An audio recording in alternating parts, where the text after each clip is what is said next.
I'm going to start off tonight with Sprinless's game, and he's playing black, and I was just going to run through it really quickly, um, just to see the position. But we're starting off with Sprinless, and then I think we're going to go probably 7 full games tonight. Yeah, no, thank you all very much for being here, and we'll take a look. Awesome. So looks like basically I don't know what you would call this. I guess the semi-Slav, semi-Slav with this early trade on d5. Some Queen's Gambit declined exchange variation. Yeah, that sounds about right. Okay, cool. Let's keep going on this. This line is pretty good for black. One of the main problems in semi-Slav, one of the main problems in Queen's Gambit declined is issues with the white squared black bishop. In this particular case, with the exchange variation and the pawn being traded off, e takes d5. Basically, black's in a pretty good place. I mean, there's not really, there's not really much in terms of, white ability to, stop black's development. All of his minor pieces are developed. Knight can play to b6, knight can play to c4, and then, black's basically in a pretty good situation here. Continuing forward on this, I think basically, I think black's gonna be okay. This game slips basically towards black's positive eval. Let's go back a little bit, though. I want to see exactly where this trade turns into a positive eval for black. I think basically it starts somewhere around here. Basically right after the trade. This general c4 takes d5, e takes d5 provides that open bishop line and basically allows black to have the better minor pieces. So solid opening. So, it's always good when white plays into this Queen's Gambit declined exchange variation. I don't think there's that many lines that end up with a positive eval for white there. But overall, I think it's a pretty solid position. Basically playable for black. White's initiative has been stopped, and I think you can just sort of start pushing on both the center and on the on the king side here as black. You have control over the e-file. You have a semi-open file for the rook on e8. The threats basically knight h3, knight to e4, and basically here I think black's just kind of smooth sailing. I don't know. I mean, the bishop looks a bit overextended on e5. A knight more naturally goes on that outpost. This diagonal is not really worth a particularly large amount, so bishop to f4 seems like a better idea. In terms of advancing this plan for black, I think you basically have the bishop pair, so that's helpful. And I think maybe c5. It looks like the d4 pawn is pinned, so I'm wondering maybe maybe some threats to do with c5. Hey, good evening, Jack. Welcome to the stream. Thank you for joining us. But yeah, so I think basically this is this is going to be pretty interesting. In terms of improvements for black, I think basically white sort of helps out black by playing this variation. Even here, this is basically equalized. Black has a solid position. Hey Smiggy, welcome to the stream. Thank you for being here. So I guess I just want to look at this opening kind of as from a big picture perspective. One of the main problems with the semi-Slav is the light squared bishop for black having a basically poor development. So giving black this open bishop, I think, almost immediately leads towards equality.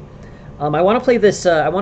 Engine line just to see a position in which white actually has an advantage. But I'm pretty sure this deteriorates pretty quickly.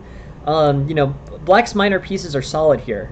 This bishop is going to develop to f5 or g4, and black will have a kind of a very straightforward route to development with a solid pawn structure with d5, c6, and b7. Generally just a good place for black to be in. In terms of pushing this forward, what does black do here? Black has secured equality. I think the route is probably just to advance on the king side. I think on the queen side, white's counterplay is going to be pretty limited. I mean, this c6 pawn is solid. you know, pushes like b4, b5 are just met with kind of not playing anything back, just you know, waiting for pawn takes c6, then waiting for pawn takes c6 and being good. But I think here, you know, you're in pretty good shape. Black, you know, Black's going to continue to use his minor pieces and his better control of the center, which, you know, I think I would characterize Black as having a better control of the center here. You know, this technically White has an extra center pawn, but, you know, considering that it's on e2, it doesn't really, not really doing anything at the moment.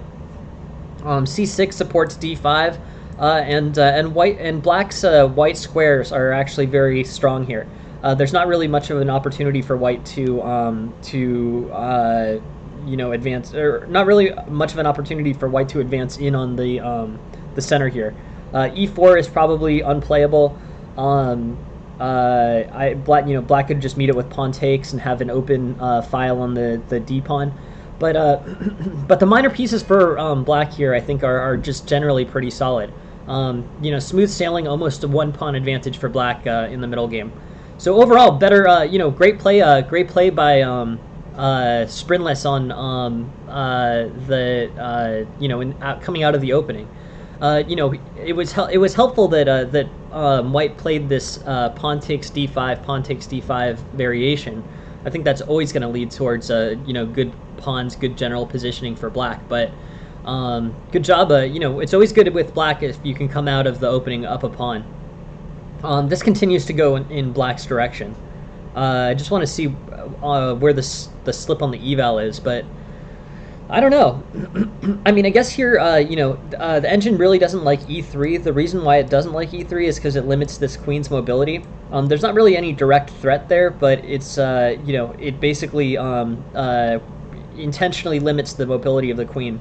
It also limits the mobility of this e4 pawn, so I guess it makes sense, you know, in context, basically eliminate all the, you know, the potential discovered checks from e4 here. But overall, e3 and e3 basically, you know, limits the ability of White to make any kind of threats on the king side. I'm almost tempted as Black to start playing stuff like bishop takes h4, queen takes h4. I think that's probably too ambitious, but you know, the attack can start on yeah, no, totally tactics. Yeah, totally. I'm getting ready for bishop takes h4 at some point. You know, other things there like rook a8 or rook a6 maybe, and then with rook g6 in mind, or rook e6 with rook g6 in mind. But I think Black can start comfortably attacking on the king side. Overall, just Black is much better here without much of a material lead. But a positional lead where White can't really advance at all on the queen side and is pretty much cut out of the king side. So overall, you know, Black really is in a good place positionally. In this position, I think you have a pretty good pre-made attack. And then one other quick thing.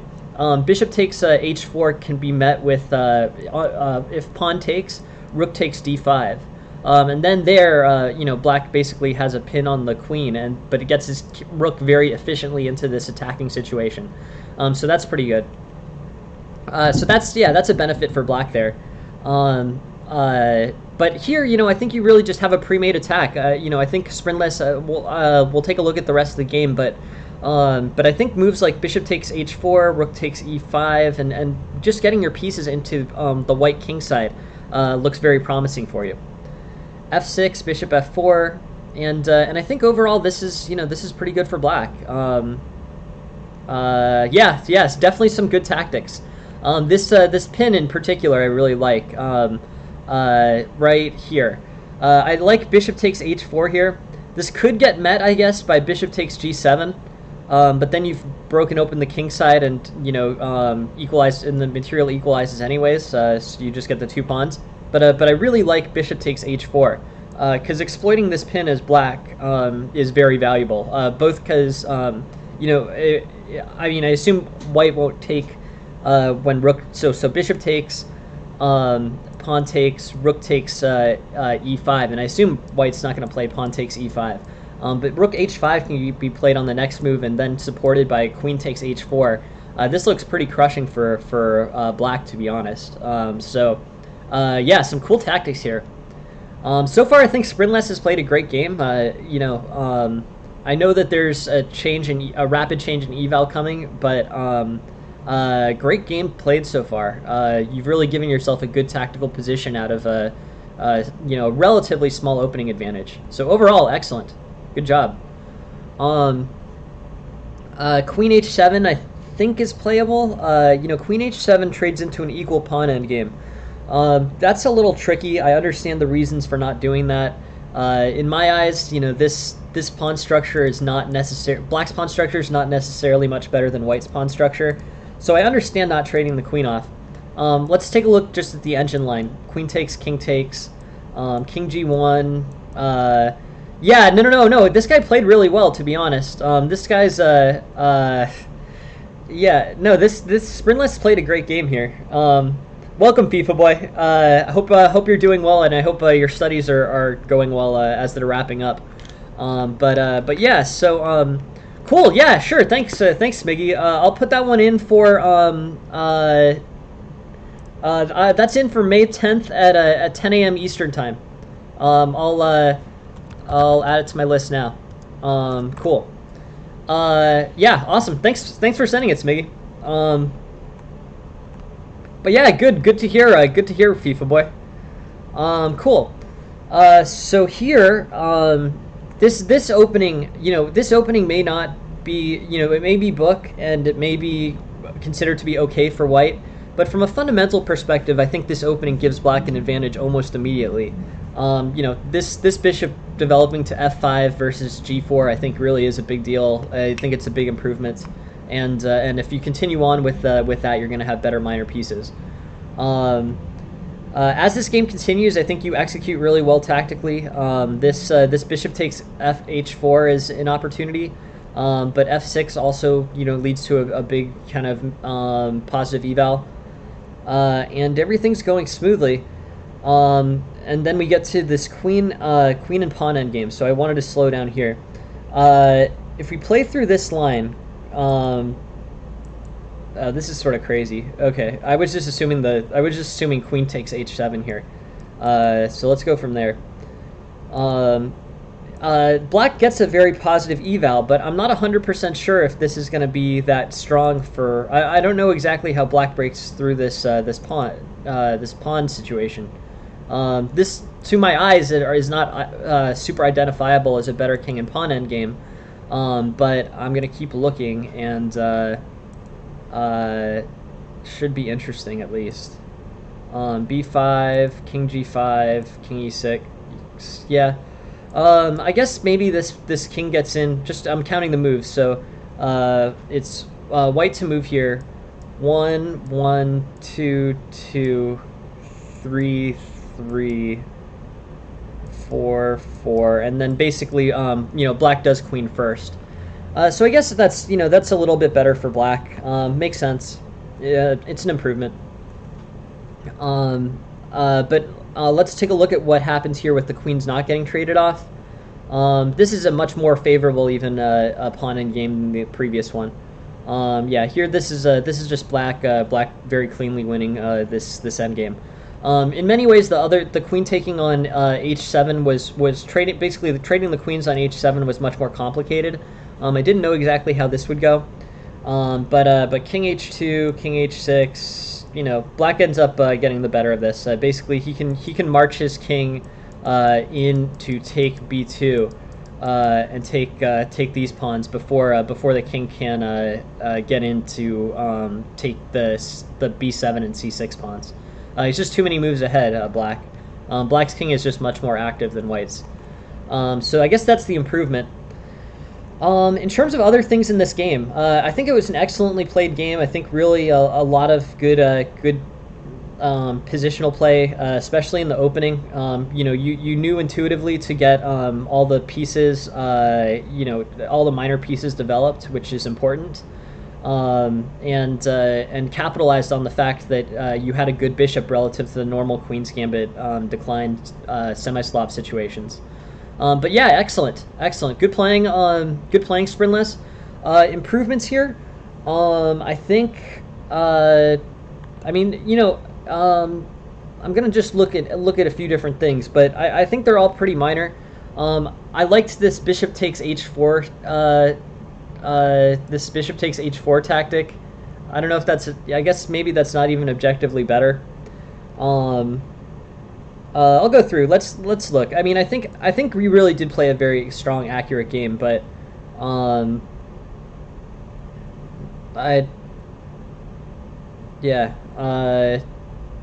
Bishop h4 is a tactic that I wanted to play, but it might not be a tactic that the engine wanted to play.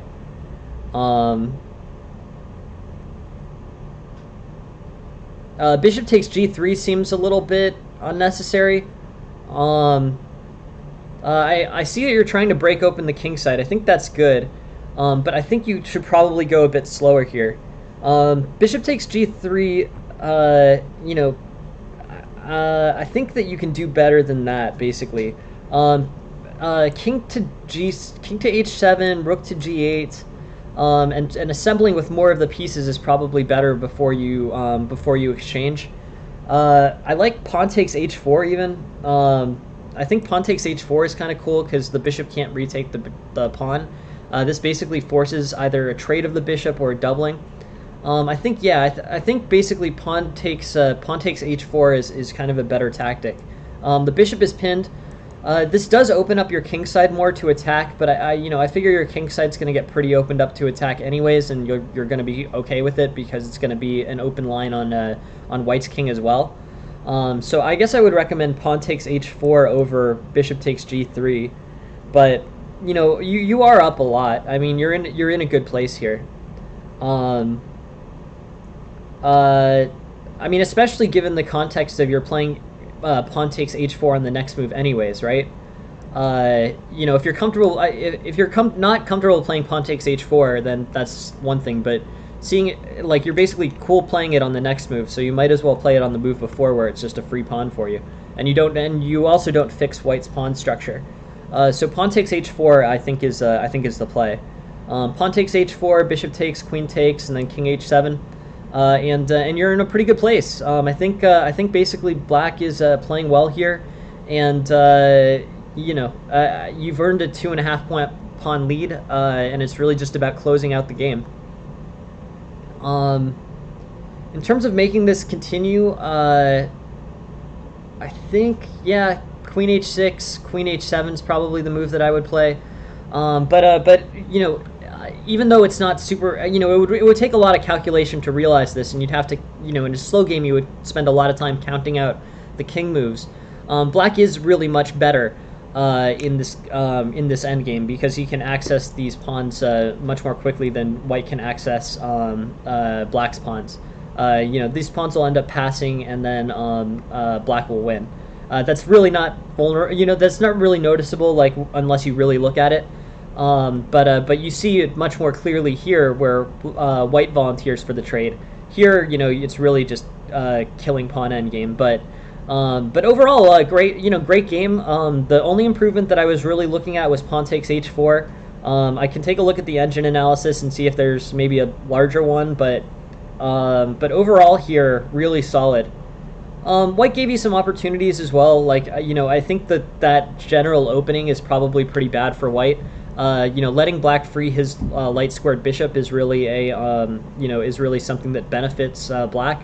It's one of the main weaknesses, main thematic weaknesses of these queen decline positions, Slav, semi-Slav, all that stuff.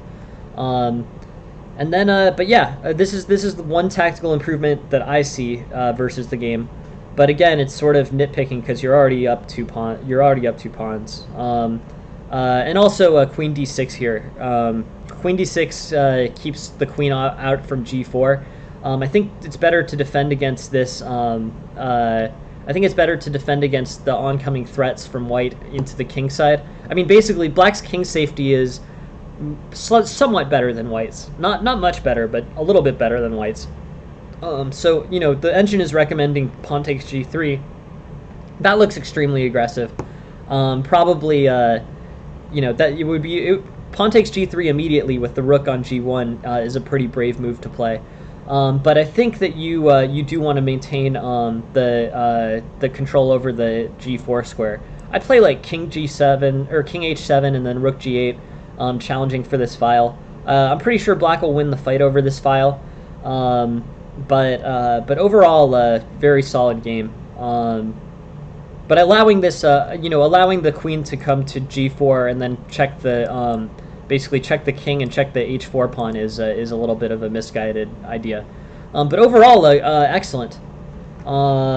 Very solid game. I thought it was really pretty accurate. Yeah, 96.2, awesome. Right where you want to be. And yeah, good stuff. Not many opportunities for white. I'm surprised that white got such a good accuracy score, to be honest. I mean, I guess I would just say I really don't like that Queen Gambit's declined exchange variation. I feel like that's just an error. Letting your e pawn take the d pawn and free all of your pieces, free all of black's pieces when you don't have to. That seems intuitively wrong to me, but overall, awesome game, really cool.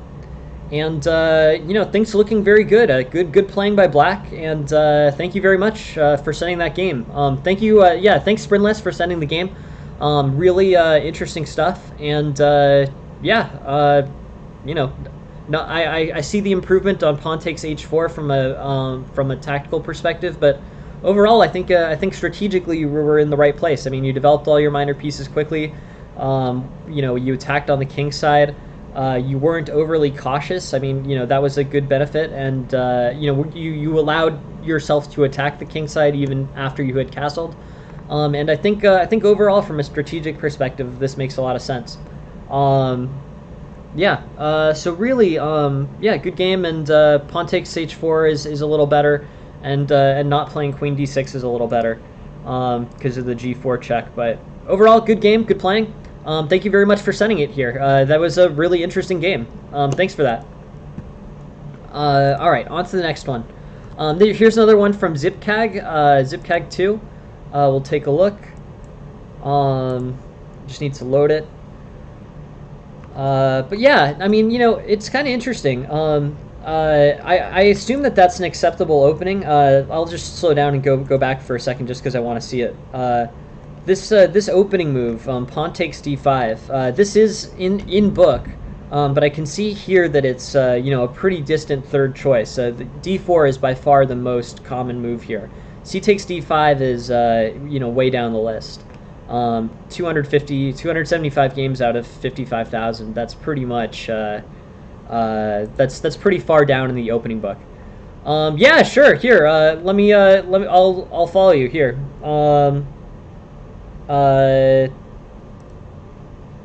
Interesting. But yeah, no, totally. Here, I got a second. I do. Thank you very much for following the stream, and you're followed. Cool. Awesome. Yeah, thanks, Julio. Thank you for following and for sending material for my stream as well.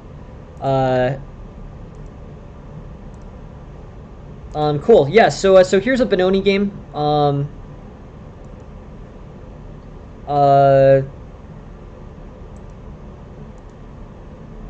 Sorry, I just want to get my chat back to normal. But yeah, this is Zipcag's game. And I will pull this up.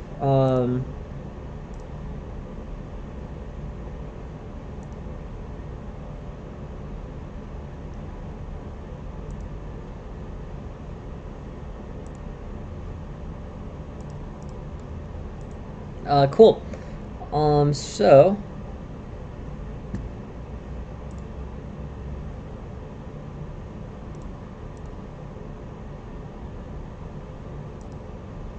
there's another one that was sent as a study. It's funny, these studies are tricky to do. Okay. Well, it's fine. Ran into the same problem this morning. Should have checked this one as well. Okay, but here it's a Benoni game. Zipcag is playing white, and I'll pull it up on an analysis board. Here we go. Or sorry, Zipcag is playing black. So let's flip this. And Zipcag plays the Benoni. We haven't studied the Benoni that much. Benoni is an interesting opening. Yeah, I think here, it's basically kind of an interesting position. Rarely does white take the c5 pawn. It's almost always d5. I don't know the refutation for pawn takes c5, but queen take e5 looks pretty good. I never played the Benoni as black, so I don't really know it, but queen to a5 looks like a pretty good solution. E6 is also an idea, retaking with the bishop, and then if white plays b4, then undermining it with a5, I assume. But yeah, Benoni is an interesting opening. Gives white a big spatial advantage with d5, e4, and c4. But overall, you know, it shouldn't be. It ends up leading to a closed position that I think you know, white should be able to get a good advantage from. So, anyways,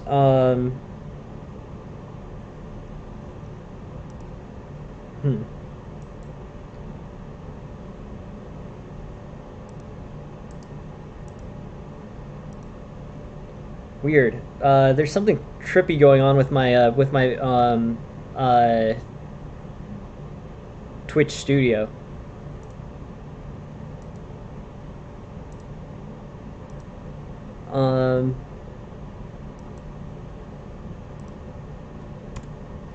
Hmm.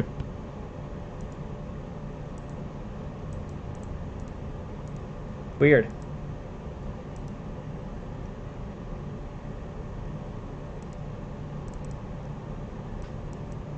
Oh, okay, there you go. Sorry about that. Sorry for that. Cool. Yeah, no, totally. Sorry about that, guys. I opened up Julio's thing and it tripped out my Twitch studio. But thank you guys for being patient. Yeah. So e6 I think is pretty good against the Benoni. I like it. I think that's the right way to play it. I'm just looking at this. No, sorry about that. I had there was some glitch on my computer, but it's fine now. Yeah, so c5 is rarely met with pawn takes c5. I mean, if we're looking at the commonness of these openings, d5 is much more common than d takes c5. Here d5, I would say d6 maybe, but overall, you know, black should be pretty solid here. D6 I like, knight f6 I like, but you know, basically it leads to a closed center and good chances for black. Continuing on with this game, d4, c5,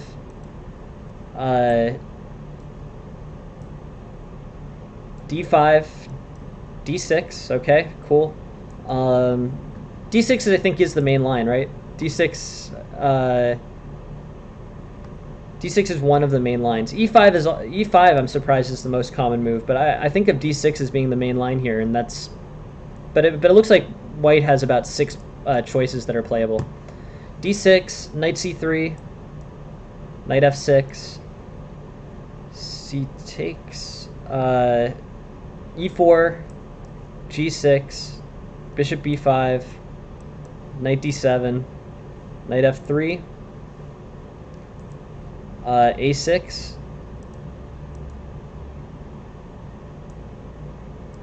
bishop takes,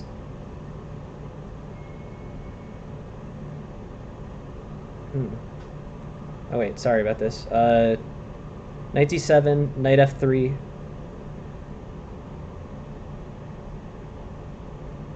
oh sorry, not bishop g5, bishop b5, sorry about that, jeez, bishop b5, knight d7, knight f3, a6, bishop takes d7,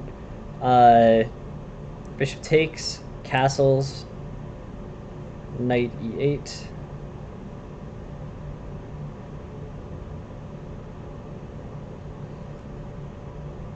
bishop, oh man, bishop takes d7, castles, bishop g7, h3, castles, a4, b5, a takes b5,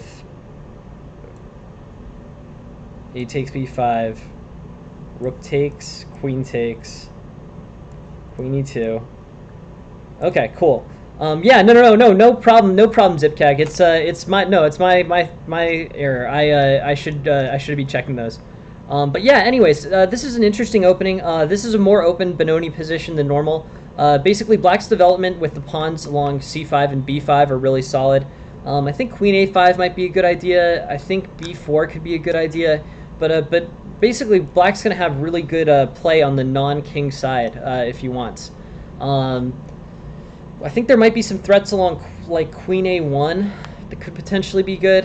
B5 could B4 puts the knight to somewhere awkward. On B4 here, I think the knight has to go to either D1 or B1. But yeah, that is interesting. And I guess B4 here does cause the knight to be sort of dislocated. I think Queen A5 is probably the next way to go, but overall, I would go with this. This looks solid for black. So yeah, say Queen E2, B4, Queen E2, B4, which I think is probably best for black. Knight D2, Queen B7, Rook E1, Bishop B5.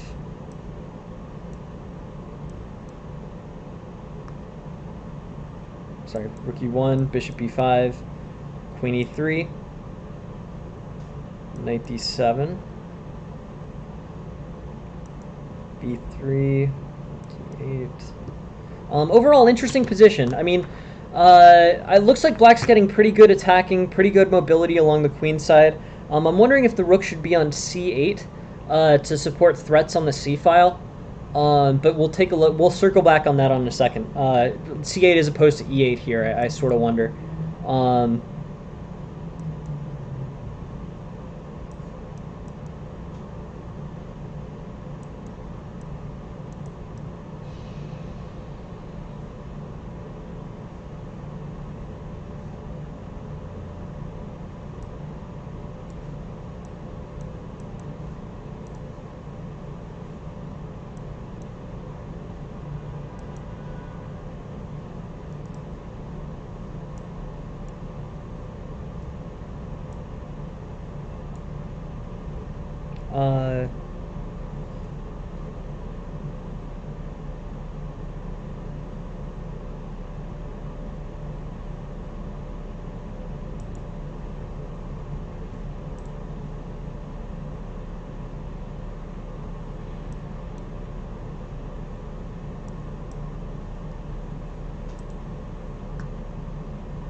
Rook's mobility is a little bit limited there.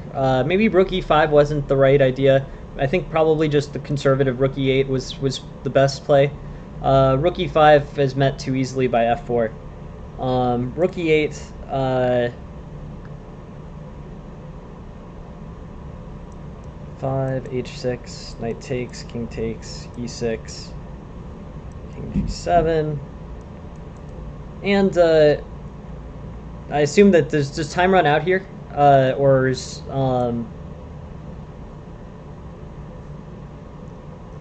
sorry, I just want to make sure this is the full. Okay, gotcha for sure. Yeah, no, totally awesome. Yeah, thank you very much for sending it, Zipkaga. Sorry, I'm slow. I'm slow about this. But yeah. I like black's position here. Yeah, I think black's doing just fine, for sure. You know, you're up a piece. The e6 pawn is dangerous. I think you can play like knight f6 and queen e7 is probably the best strategy. Or maybe knight. I don't know. I have to look at this for a second because this isn't as obvious as I think it is. It's I think queen c6 maybe. And then bishop takes c6, and then the pawn can never really take the d7 knight because of the rook takes e1 threat. If you can trade off the queens, I think this is going to end up being good for black. I'm thinking like queen c6 could be the right idea, but queen c6 and then pressure on the e6 pawn. So queen c6, and then you're fine with trading. I guess it's white to move. So you know, we'd have to see what white does next. But I don't think that pawn takes d7 is ever completely playable here. Basically, I think this ends up being sure. Yeah, no problem. Let me. Oh right. Okay. Yeah, I was looking at. You're absolutely right about that. Sorry. Knight g5. Rook e5, f4, rook e7.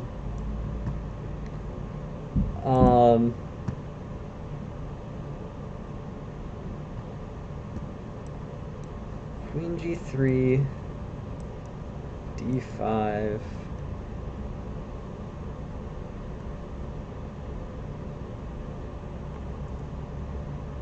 Oh, sorry about this. Man.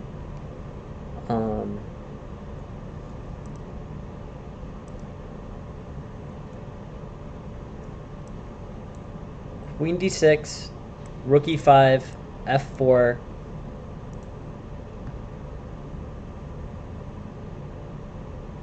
Rook E8.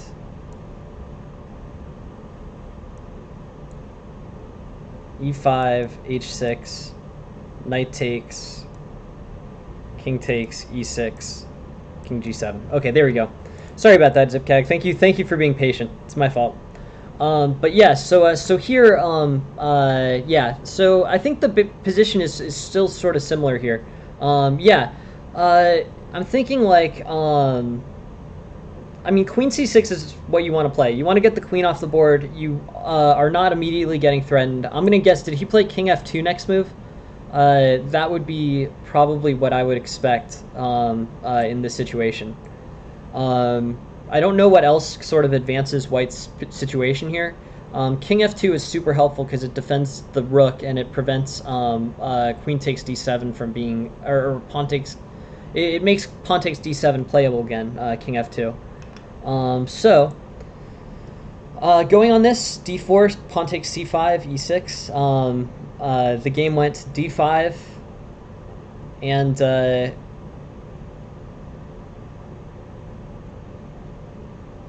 yep, Bishop G5, Bishop E5.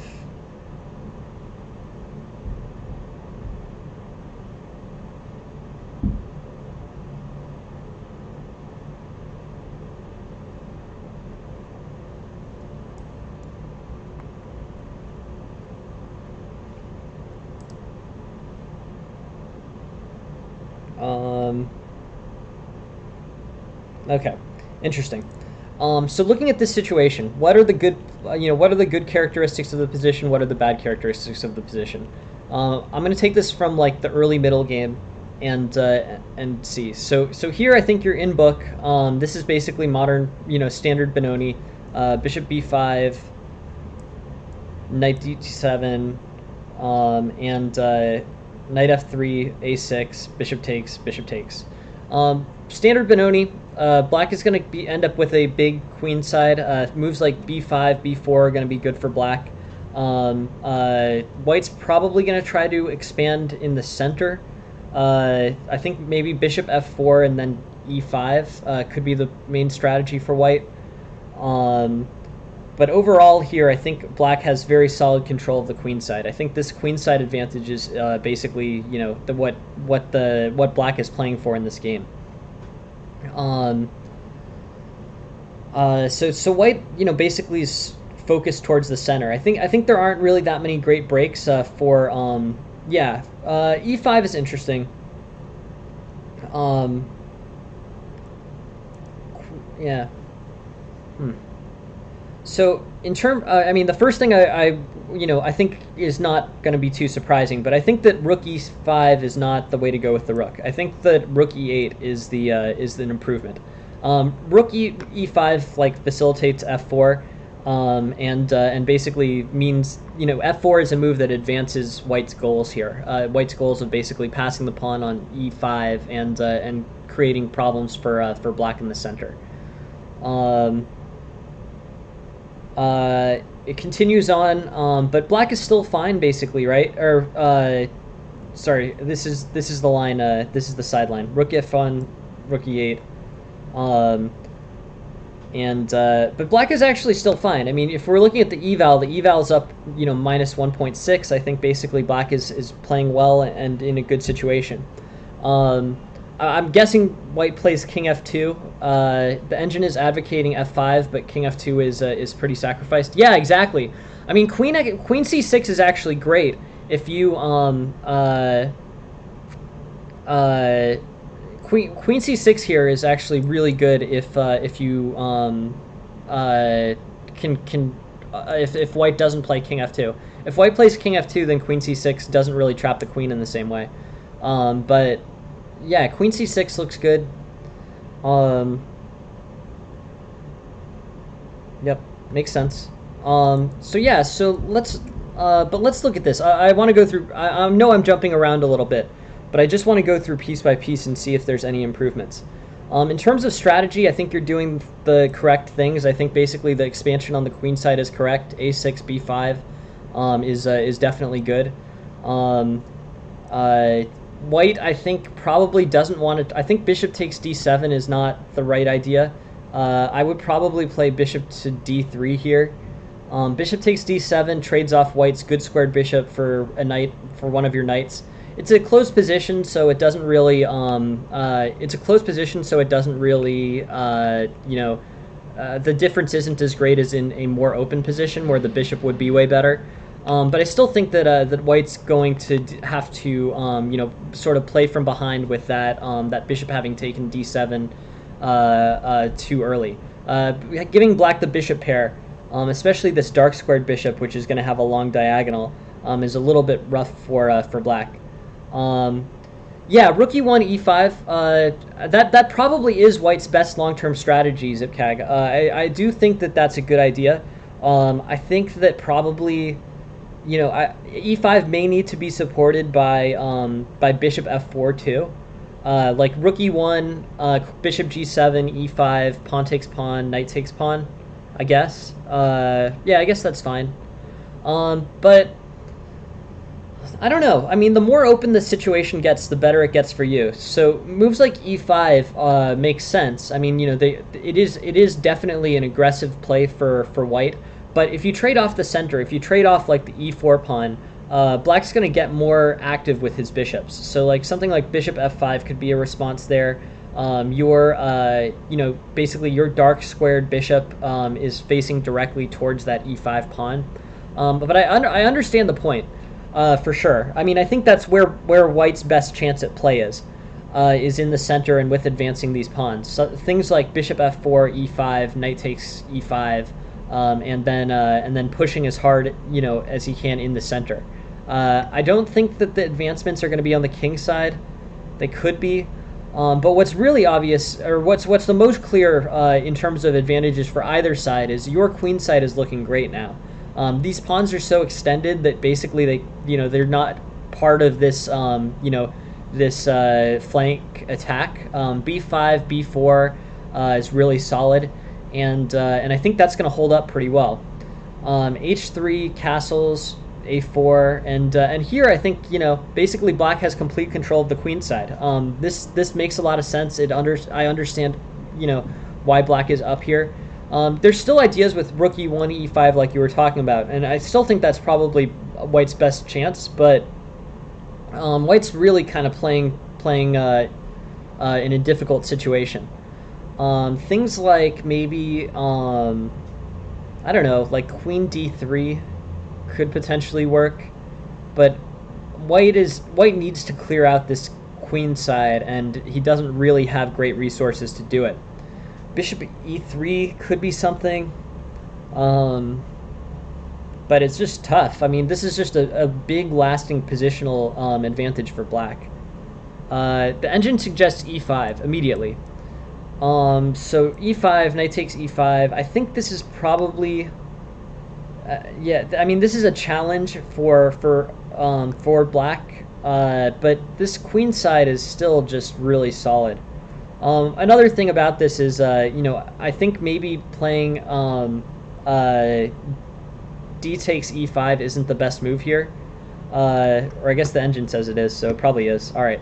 I guess I was thinking about maybe knight e8 and then pawn takes d6 just to keep all these pawns together. But I guess this pawn structure is also fine for Black. These two pawns aren't particularly vulnerable. You can just sort of play bishop e8. And you'll be in a pretty good place. In terms of moving forward with this, yeah, these advanced pawns, b4 is good. Bishop e8, but yeah, continuing. I think there's just not much. Yeah, I mean, I think Black's playing pretty solidly. E5 never really materializes as a big threat. In this, bishop e5, bishop d, or sorry, knight d7.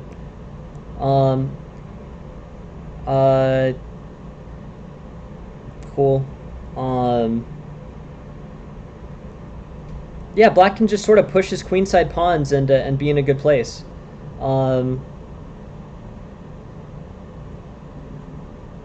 I want to slow down here too, because this position, this position should be good for black.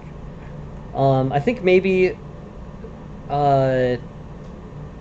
trading was the wrong idea here.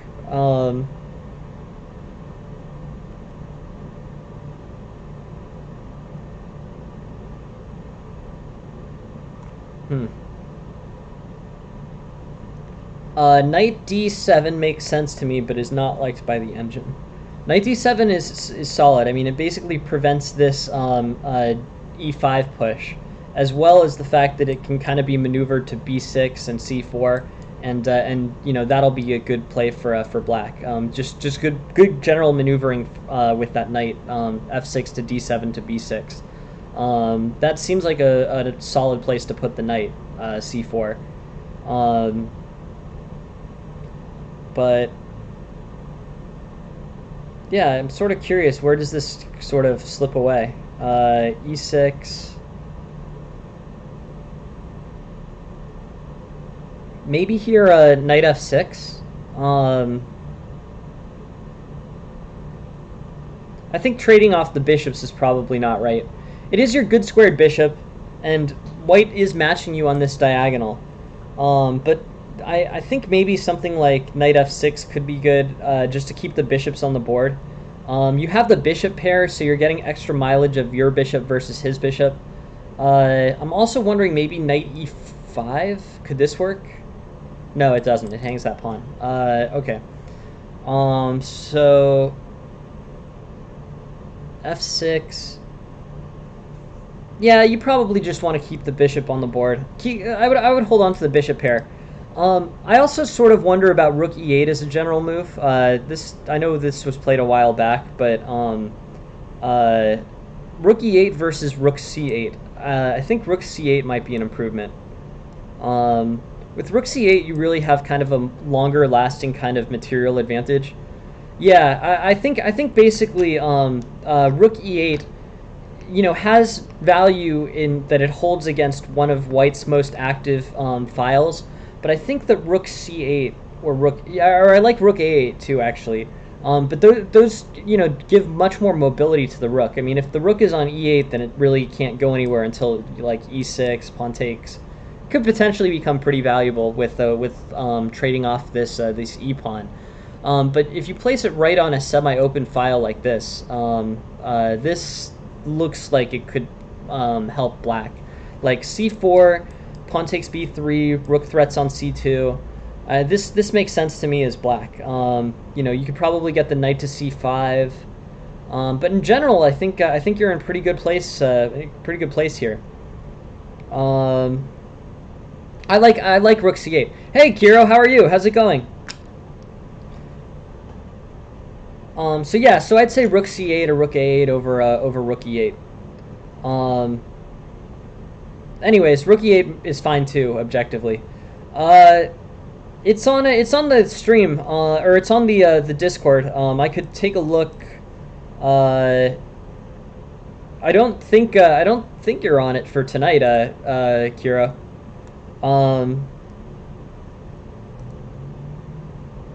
It's in. So I just added this section like a day or two ago. It's this hashtag upcoming. No, for sure. Upcoming hype. Upcoming hyphen schedule. I'm gonna try to upload things to that Discord like 1 or 2 days in advance, and then I can just and then it can just be up there. And then if I forget anyone, they'll tell me, or in my personal server, the TED FF free chess lessons, free master chess lessons server. The one with the white the one with the white chess piece.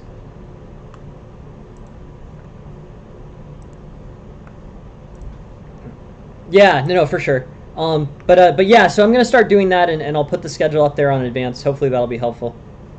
Um, rook takes, rook e7, and then queen d6. But I'm sort of surprised that the eval shifts so much, to be honest. I feel like everything is going really well for black here before the bishop gets trade off.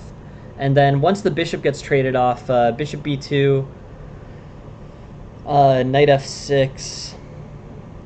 It's sort of tricky, though. Like, what else? You know, f6 and knight f6 do look sort of awkward facing off against that bishop. I guess maybe f6. I guess I could understand f6. One of the benefits of f6 is that it basically holds this e5 square. Then you can with f6 you can basically play knight to e5 and be okay.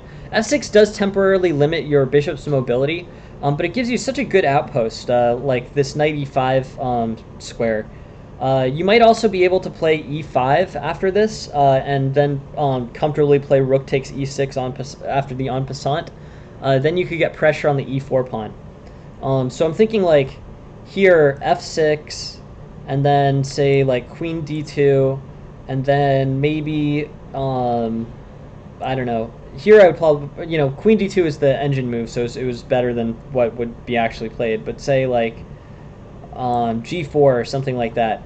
Then I would play like e5 or e6, and I feel like this would be pretty good for black. He'd probably en passant you'd play that, and then you'd have the potential for threats on e4. That's one possible way that I think that this could be continued. But I'm still. I mean, basically, with the rook being played to e8, I think you should try to make it more mobile. This is a good way, actually. This is just fine.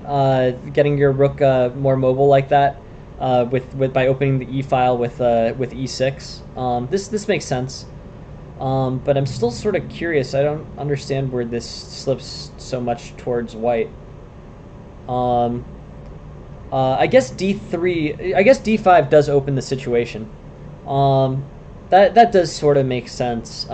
This pawn needs to be defended, but if you play d5, I think the situation gets too open for white, and queen to d6 has got to be objectively white's best move. This must be best.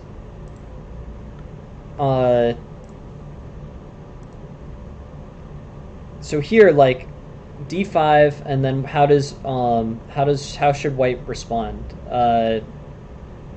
With queen d6, I don't know. I like queen d6. I mean, I like the threat that it gives that rook, and I like the threat that it adds to this e5 or this d5 pawn. Knight e3. Okay, sure.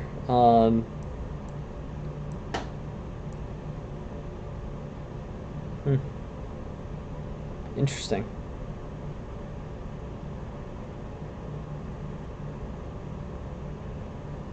But yeah, I think you know, considering that you've now committed your rook to e8 as opposed to c8 or a8, opening the file is important. You're getting relatively open files on the other files, so e6 I think really is right. I don't know if you want to trade off the bishops there. Probably you don't. But I'm not sure it's worth. I mean, abstractly, you don't want to trade off the bishops, but but you might want. But I don't know if it's worth playing a move to prevent trading off the bishops. I like e6, and I like rook takes e6 as a general move with space along the e file. This looks good. I am surprised. I guess I don't know. You know, what is the engine recommending? H6, queen takes d6, pawn takes g5. This is just sort of a weird line. Too many hanging things. I wouldn't have played it that way. The way that the engine plays. D5 does loosen the position, but it sort of makes sense. Good question, Spared Penguin. Let me take a look. It's in a few games. Do you mind sending that game over again, Spared Penguin? Can you just like send the link? Because it's the one that got corrupted, so I just want to make sure that I have the link.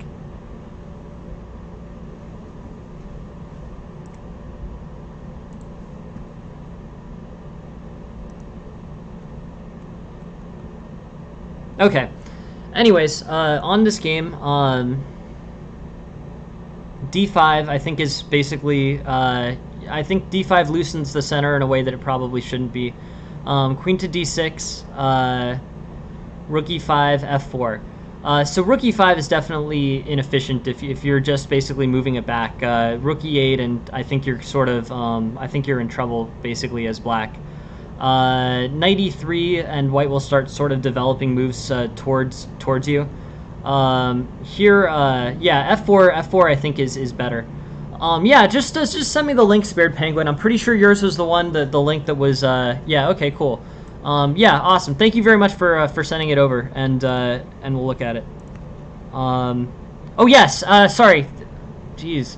I'm sorry, I'm really off with my spreadsheet. Yes, your game is next. Thank you very much, Spared Penguin. Sorry about that. As soon as we're done with this game, we're on to the next one.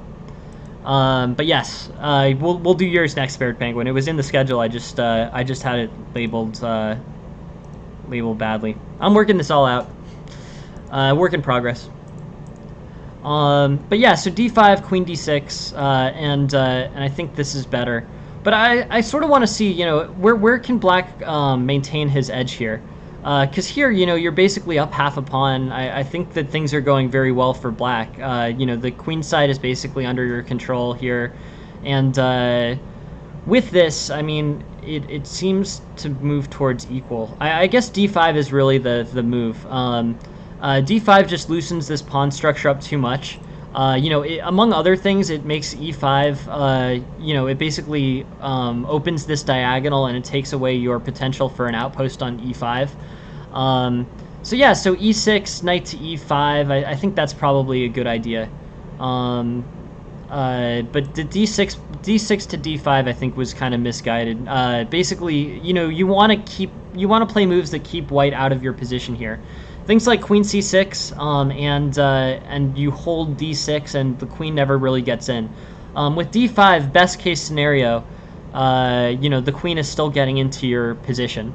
If you want to, basically, you want to avoid that generally. If the queen is you know, if you can avoid letting the pieces onto your side, like 6th rank or further, you probably do, because those squares are the ones that are the most frequently dangerous to you as, you know, as black, basically. You know, if you're playing black, you don't want to let white pieces onto 6th rank or further.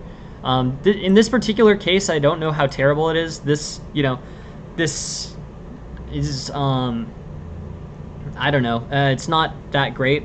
But the fact that this d6 pawn is still being left alone, and this you know, this center is not, basically d5 is causing some problem. D5 causes problems in the sense that it lets pieces in.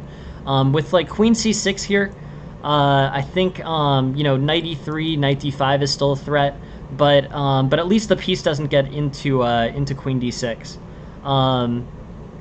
Yeah, right. Well, is it actually forced? I want to see the full thing here. So queen to d6, rook to e5. This definitely limits the queen's mobility. But maybe h6. So d5, queen d6, and then rook e8.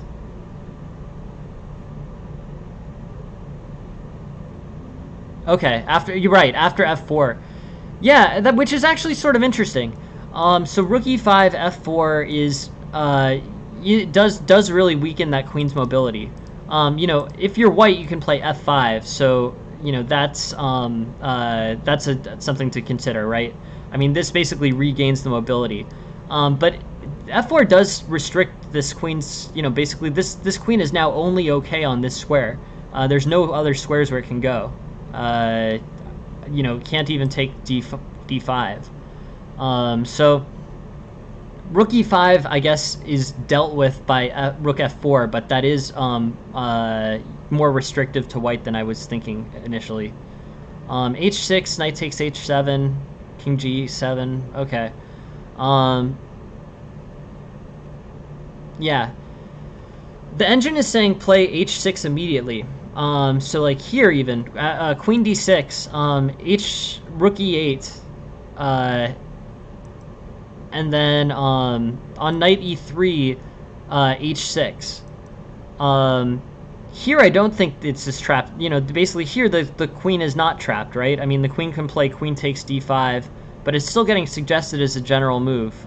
So here, like e takes d5, hx g5, knight f5, and then this wins that exchange. It goes into sort of some tactical sidelines, but I don't know. Overall, pretty solid, but I really do want to give, you know, I do want to see if there's places here where you can improve. Generally, I think this is a pretty well played game. Knight f3, bishop takes, cool, looks good. I'd play b5 here. Black is looking solid with an improved, and solid queen side. Moves like b4 I think are really good idea. And here, yeah, I would play rook a8. I think rook a8 or rook c or rook c8. Yep. So rook c8 and then c4 I think. So yeah, so this is the one move where I think I might have tried something differently. I think I would have played rook c8 here, and tried to open this file and make the rook more of a more of a attacking piece. White will probably play bishop b2. You can play c4, but in terms of a general plan, like, you know, I just think your rook gets restricted on e8, and it didn't really demonstrate any it didn't demonstrate that much value on e8 versus c8. So in terms of looking at this game, I think the plan is better for rook c8.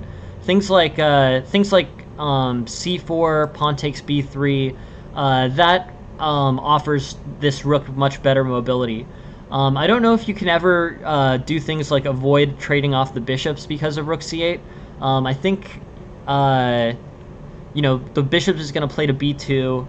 You're going to play rook c8. The pawn's going to play to b3.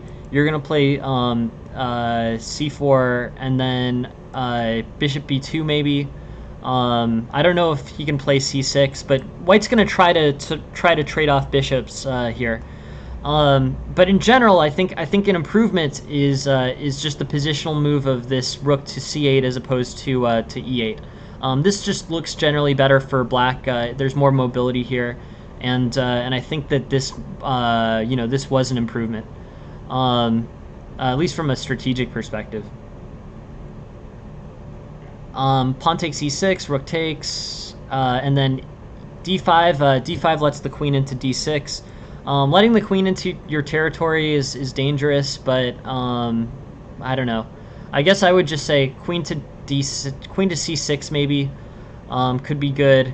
h6 is what's getting suggested. I'm sort of wondering, h6, queen takes d6, what happens? Maybe knight to f6.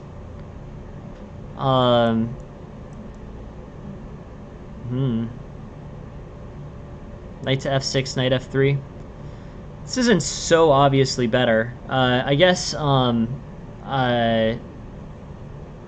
threats on d4 get to be pretty worthwhile, but how about like knight? Can you ever do like knight e5 here? Tricky.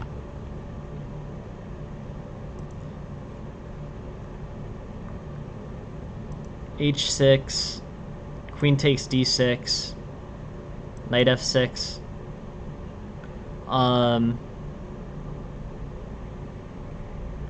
Hey, welcome, Jen. Yeah, so knight f6, and I think basically this position's good. This plays out pretty solidly. White sort of disappears the attack. From a material perspective, black is losing. But should get the d4 pawn back, or should get the e4 pawn back here. So this is a tactic, right, that could have been helpful. This h6, queen takes d6, knight f6, and basically, you're attacking both the knight and the pawn at the same time. If the pawn plays to e5, I guess you play knight e8. and double attack the queen and knight. But yeah, this is a tactical improvement. So I don't know. It's yeah. I mean, it's basically a tactical improvement. If you'd really have to count this out. Knight f3 loses the queen, right? But overall, I think black probably benefits from not letting the queen in the first place. From a fundamental perspective, not letting the queen in is probably the best idea. Queen to c6, I think holding d6 makes sense. But the engine most prefers this h6 knight to f3 move, and then you can either defend d6, or I would play knight e5 maybe. This gives an outpost on d5, but it holds everything together. It's really just tactical play. I'm sort of I'm sort of struggling in the sense that like the tactical play here is what drives this position. But yeah, I would play queen to c6. I think queen to c6 or h6. These are ideas that I think are pretty good. H6 is getting recommended by the engine because on queen takes d6, knight f6, and you're gonna get the e4 pawn back, or if e5, knight e8. But that's a tactical improvement. So yeah, at the end of the day, I guess this just comes down to tactics again. It's kind of a bummer because I feel like I can't really do much value. I'm sort of just reiterating what the engine would already tell you. From a strategic perspective, I liked rook e8 or rook c8 over rook e8. That seemed to give your rook more mobility. But otherwise, I think pretty solidly played game. Bishop b5, knight d7. I wouldn't have traded off this bishop if I was white. I think black gets a great position here with this advanced with this advanced expansion on the queen side. I think this is all good thinking. And here I really would have played immediately, probably rook to c8. That's what I like the most here from a strategic perspective. Get get this open file, get your rook very mobile, and basically try to win using the c file and the pawn on b4. That's my strategic sense. That's my strategic play here. I think that's what I would have gone with over knight to d7, rook to e8. There's going to be some threats. White's going to try to trade off that fianchettoed bishop. I don't know if you should let him or whether you should spend time not letting him. But from a conceptual perspective, I would have played rook to c8 or rook to a8. Rook to c8 or rook to a8 here. Give your rook more mobility. So I think that's a better strategy. Here, there are tactical improvements, but it's sort of lame. I'm just sort of reading engine output and saying that it's good. I mean, there are improvements, there are tactical improvements, but the moves, the best continuation is one that's a very clearly tactical one, which is just h6 and ignore the d pawn completely, and then on queen takes, knight f6, and you're threatening, and then you can take the d4 pawn. That's just like an engine assisted tactical move. A great play, and definitely definitely something you'd want to see and play as black, but it's kind of lame because I can't really offer you much of an original improvement there. Anyways, this game continues on. I just want to go to the correct line.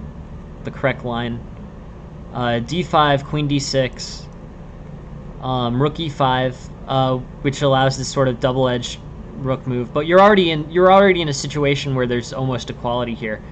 Rook e8. Yeah. So queen d6, rook e5, f4. And basically, black is good in the situation where the game runs out. I mean, again, a tactical situation, but you're up a piece. White has chosen to play knight takes f7, king takes f7, and I think you should be good here. King g7, and the pawn can't even take d7 immediately, so you can save the knight. There's definitely a lot of pressure, definitely a lot of tactics, but I think black ends in a pretty good position in this situation. White probably I think white plays king to f2 on the next move. Maybe he doesn't. Maybe he does. Maybe he doesn't. But you can respond to that with knight f6. You basically just move the knight on the next move, and you're up a piece. Overall, very strong. Just not not much in the way of. Wow, is that right? 99.7. Jeez. Am I looking at this wrong? I don't know, whatever. I probably did it wrong. But here, yeah, I don't think that's right either, Zipcag. I think it's doing something unusual, and I don't. Yeah, no. You're totally right. It's just some weird thing that happened when I transcribed the thing. It's definitely not that good. Zipcag. Yeah, no, like this is a blunder. Yeah, Oh, it's because you know what it is, Zipcag? It's because I put in the moves myself, and the main line is something that didn't actually happen.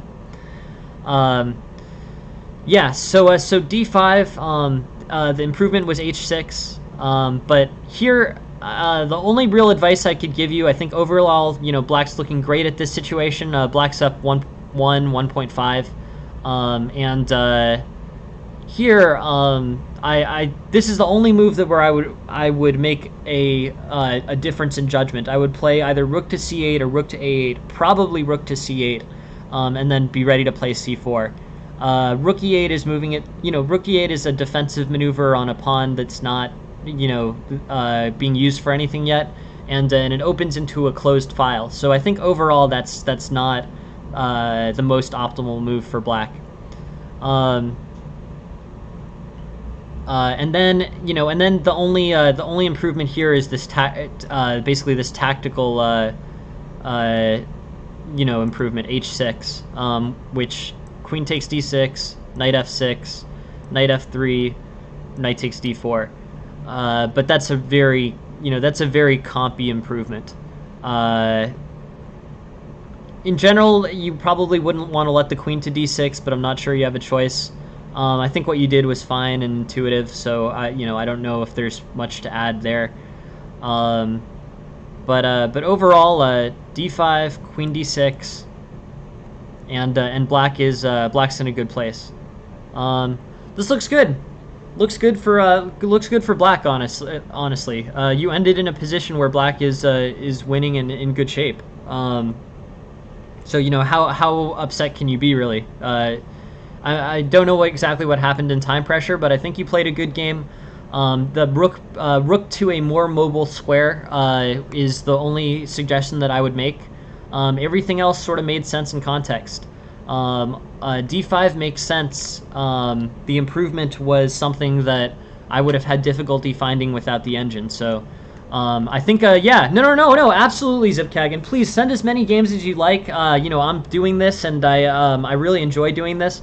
So yeah, please keep sending stuff, and I'll keep looking at it. Thank you very much for participating and for sending material for the stream. I just really appreciate it, Zipcag, and I really appreciate you being here. Feel free to send more games if you'd like. Very interested in seeing them. Yeah, so here we're gonna go into a game from Shreyas versus St. Louis Chess. Here we go.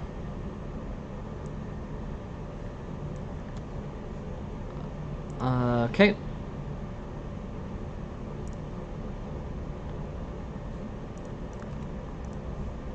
Cool. So Shreyas is playing white. Yeah, no, it is really interesting. It was a really interesting game. So yeah, so white's playing here. This gambit, this is the Albin counter gambit. We've seen this a few times on the stream, and it is interesting for sure. It basically is Queen's Gambit declined, and then Black immediately does his kind of equalizing break with E5. E5 is often a move that Black wants to play in the Queen's Gambit declined, so Albin just does that immediately. In terms of moving this opening, queen there, bishop e3, castles c3. Cool. And I think basically here, what do you, what can white do here? I guess main strategies probably involve just generally improving the pieces. Yeah, English theory, no problem at all. Yeah, we're doing English theory next. There's also one other game from Vertwitch that's going to be at the end of the stream. But yeah, no, English is in the next slot. This Shreyas game is interesting though. I want to go over the Albin counter gambit general lines. Basically what does white play against the Albin counter gambit? Most common is d takes e5, then d4. This is the line that I know. This is basically, a line in which black tries to hold on to the d4 pawn. I think usually can for at least, a fair period. And basically, there's a battle fought over white's e5 pawn, which is the pawn that white is up by.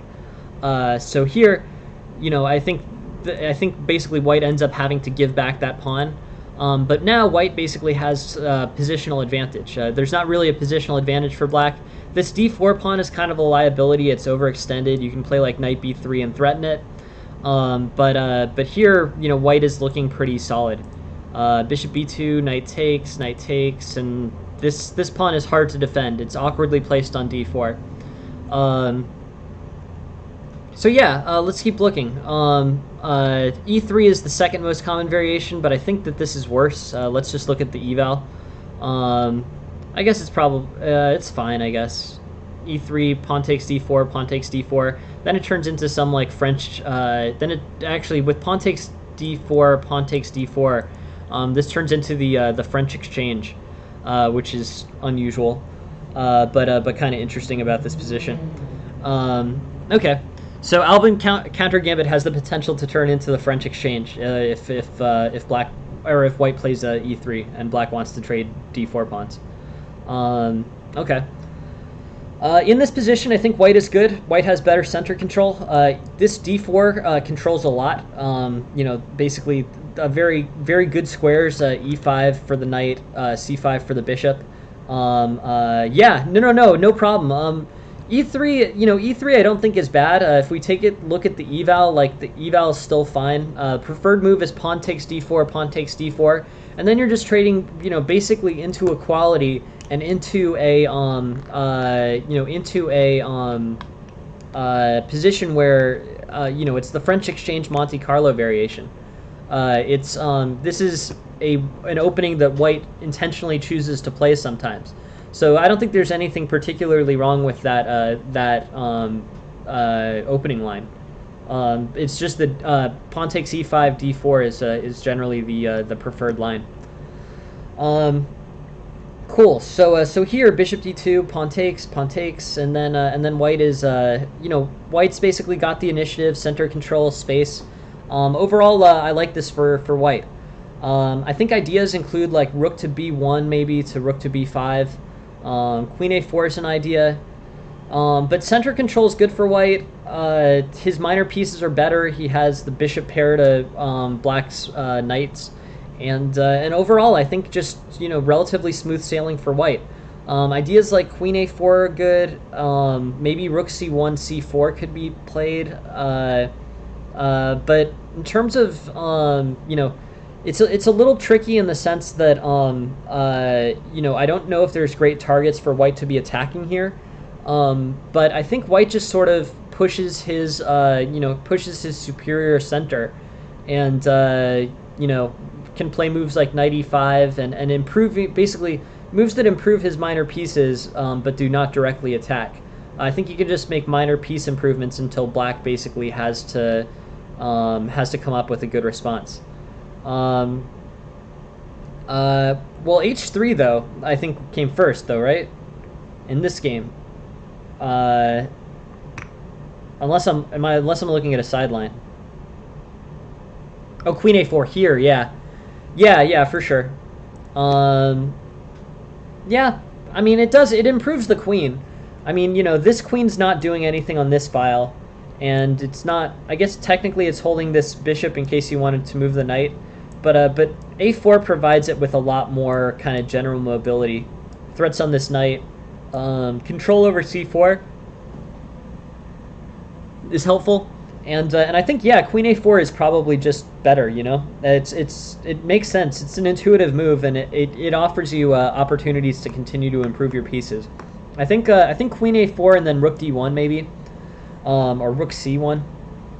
Either could be good, and either would be, you know, kind of straightforward ways to improve your pieces, your piece mobility.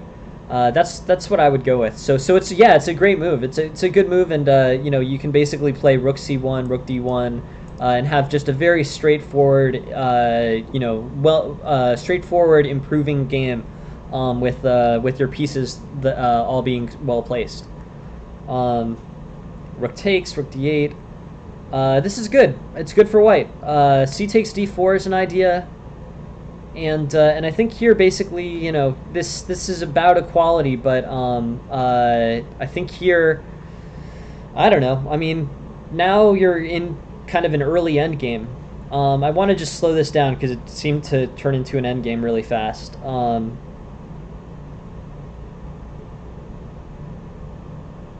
Makes sense. Bishop takes knight is interesting. I guess that's probably right.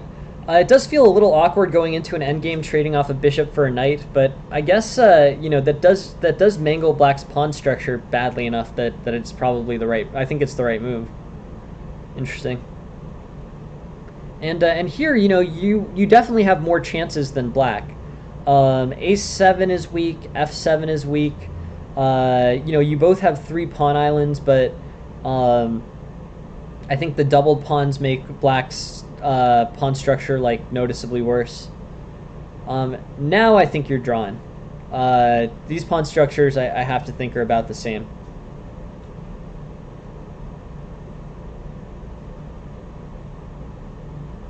Ooh, okay. All right, so there's I think here you're pretty much drawn. Like this I feel like at this point this should probably be a draw for white. I think h4 is just an attention related blunder. Like that, you know, that these types of things happen, but I mean, this is just a blunder, right? I've made many in my life. Like this, I think there was not much except the idea that the rook wasn't the rook can just take it. So yeah, that's a bummer. This is a very drawn game. This should be a draw.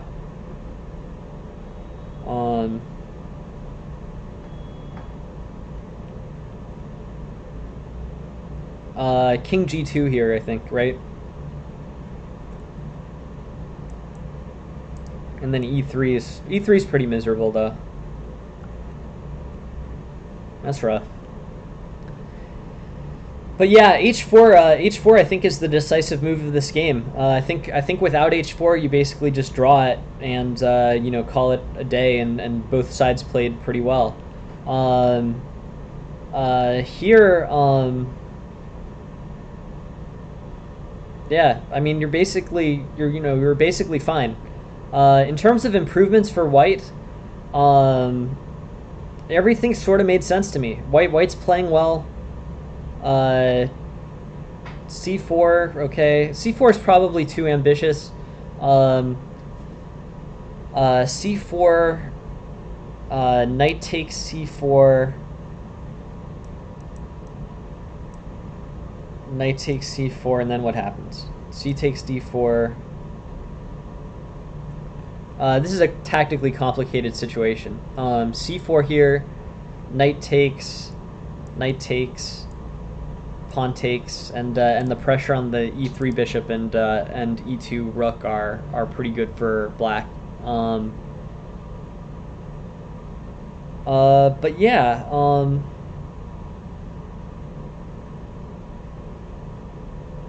trades off into a draw. So you know, I think I'm just gonna say, like, all right, so this is a draw here. let's pretend the game ends here and that it ends in a draw. This is a draw. I think you've played well enough to deserve a draw here, and this is just a small attention-related error. They happen to all of us at various points. Without that, we're in the so obviously that's an improvement. But where strategically could this game have been improved? C4 is a C4 introduces some interesting tactics. I think probably, just because how should you play the endgame at the end? Yes. I mean, unless you're really unless there's something very specific about this situation, related to trying to win this game for a tournament or some type of thing, I think you should just draw the drawn endgame. This endgame is very drawn. In fact, Black's probably got the better side of it because he has the better pawn structure, right? Although you have the you have the passed pawn, so I don't know. But yeah, I would basically just force Black to make some type of move here. I would go with rook a. So it's Black to move here, and here I would go rook to a8. So rook to a8 here, and then play if f4, then something like rook g8, rook f8, rook e8, something like that, threatening these hanging pawns. That's my advice on that topic. If you don't hang a pawn, it's going to be really difficult for Black to advance much on you. Just play rook a8 and be ready to check the king a bunch. And if you force Black to overextend, then you're going to have better winning chances than he does. But I think you just sort of play rook a8, be ready to check a bunch, and don't worry about it. Things like king g6 and then rook g8, king f7, rook a8. That should be okay. Just sit back and sort of relax on this one. This should be a draw, and if Black tries to push it too hard, he'll lose it. Just as sometimes happens in end games. If you push a drawn endgame too hard, that's a very risky situation. Anyways. I think we can go back a little bit and see these openings. The main move here is pawn takes e5, but e3 is actually fine, objectively speaking, fine. It's traded into something that looks a little like the exchange French, but isn't. And then the only thing that I really see as improvement for White is this tactical idea. I think basically after c4. Black can go into this continuation, knight takes, pawn takes, and this ends up being good for Black. So that's just something to keep in mind. Also, the same thing I think can happen on the next move as well. But that tends to be that basically is a small tactical improvement that the Black could have made, or that the White could have made, not allowing Black this counterplay with knight takes. And then pawn takes d4. Other ideas, I think basically this has been pretty good, makes sense for White. I like the trade here.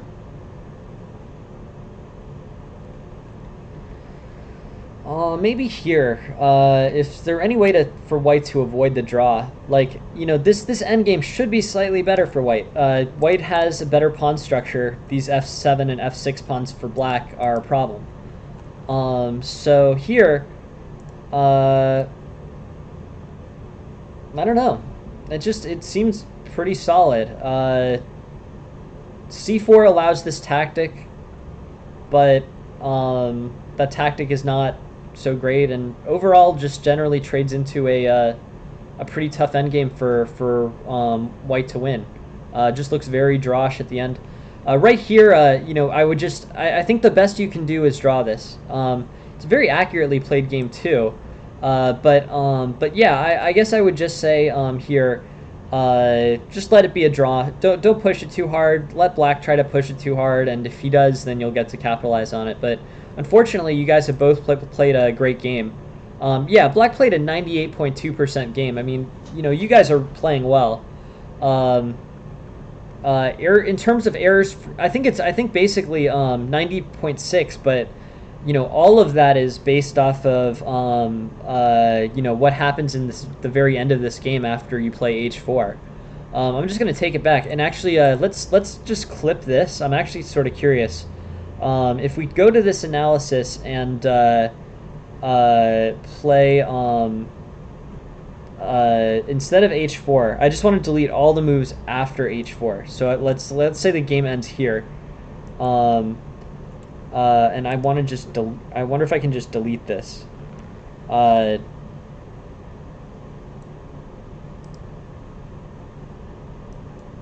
Or you know what I'm gonna do? Here, I'll do this. I'm sort of curious about this idea. I'll end it right after h4.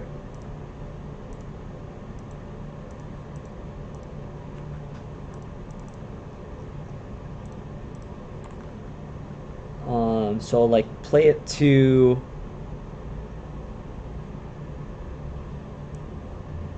right here. Okay, cool. Let's load this game. I'm kind of curious about this one.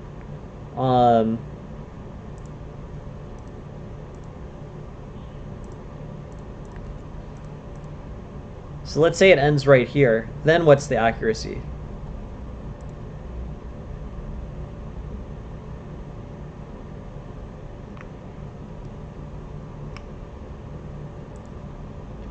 Yeah, 94.8 to 96.1. Yeah, it's just a very accurate game. Yeah, I mean, basically you got dinged hard on the accuracy with that end game, but overall a very good game, good playing, and you know, I think other than, you know, some of these end game errors, you really were in a good place. Yeah, very solid. Let's see what this mistake was. Knight to e5. Yeah, it's just a well played game. What was just since now we've used the computer analysis to identify the mistake. What was so bad about knight e5? G4 was better. Okay.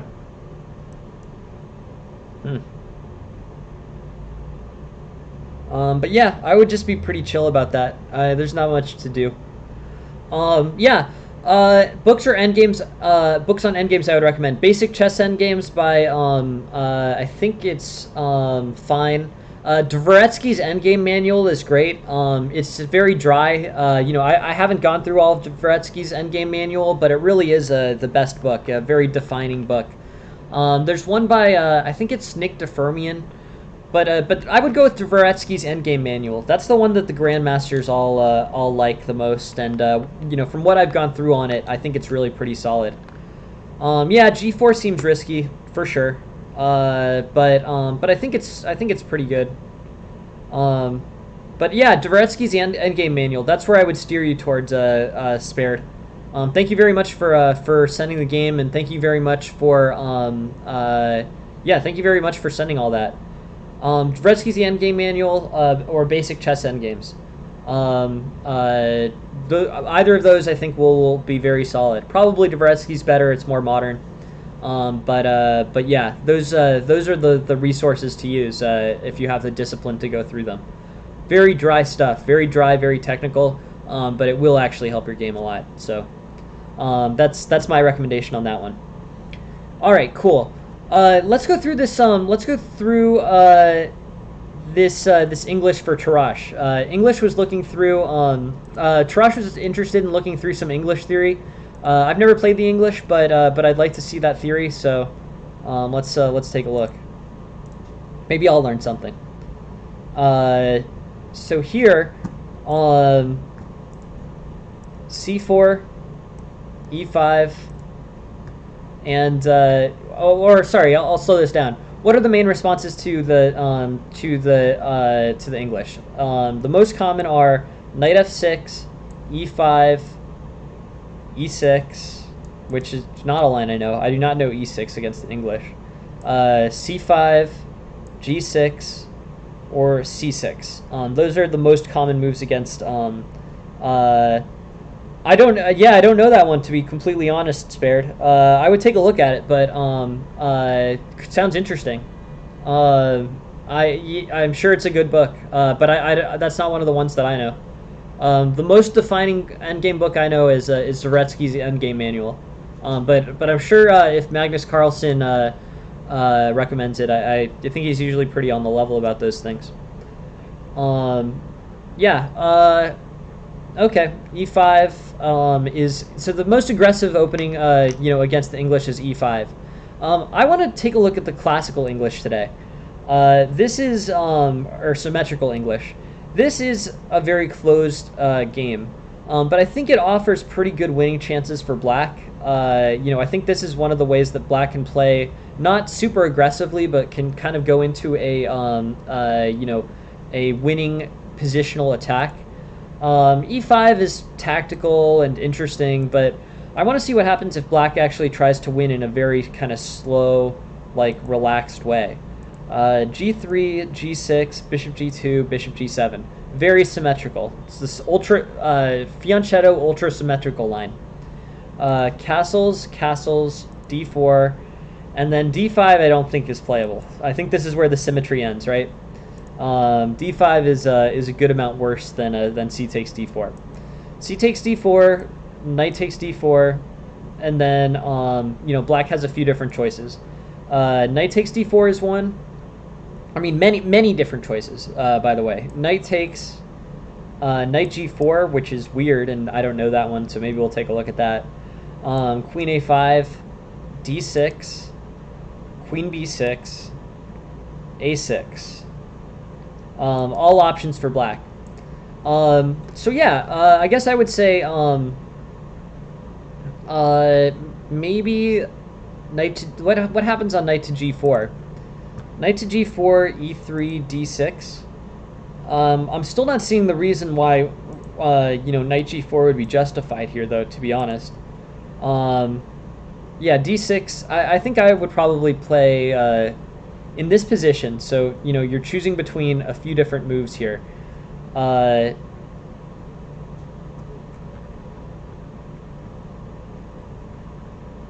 D6 is the most common. D5. But yeah, castles, D4, D6, pawn takes pawn, and then D6. Sure. Pawn takes pawn, knight takes pawn, and here's this is where we're at. This is pretty interesting. So yeah, I don't understand Knight G4 at all, to be honest. It looks like it's got a relatively good winning percentage for Black, but it seems awkward and not that justified at this point. One of the values of Knight G4 is that it allows this discovered check on this knight. So basically, the bishop and the knight are both attacking this knight on D4. You'd play D6. Yeah, D6 looks good. I don't see any problem with that, really. I think basically here, knight takes is an idea. Knight takes, B takes, bishop takes, and rook B8. Makes sense. I don't know. In terms of things for white to do, knight C2, bishop E6, B3. Cool. Looks good to, looks good for Black, I think. Basically it's very symmetrical. White still has some opening initiative, but basically here, I like the way that the Black is playing this. Ideas like knight E8, threatening C3 and threatening indirectly A1 makes sense. But here, let's keep looking. C4, C5. And yeah, ultra symmetrical English. D4, pawn takes, knight takes. I don't know. Yeah, D6. Well, I don't think D6 is D6. I don't think D6 is on the list here though. Pawn takes pawn, pawn takes pawn. Pawn takes pawn, knight takes pawn. Knight G4, E3. I just want to make sure I understand the right. I want to take a look at the line you're suggesting, Spared. Is that after this one?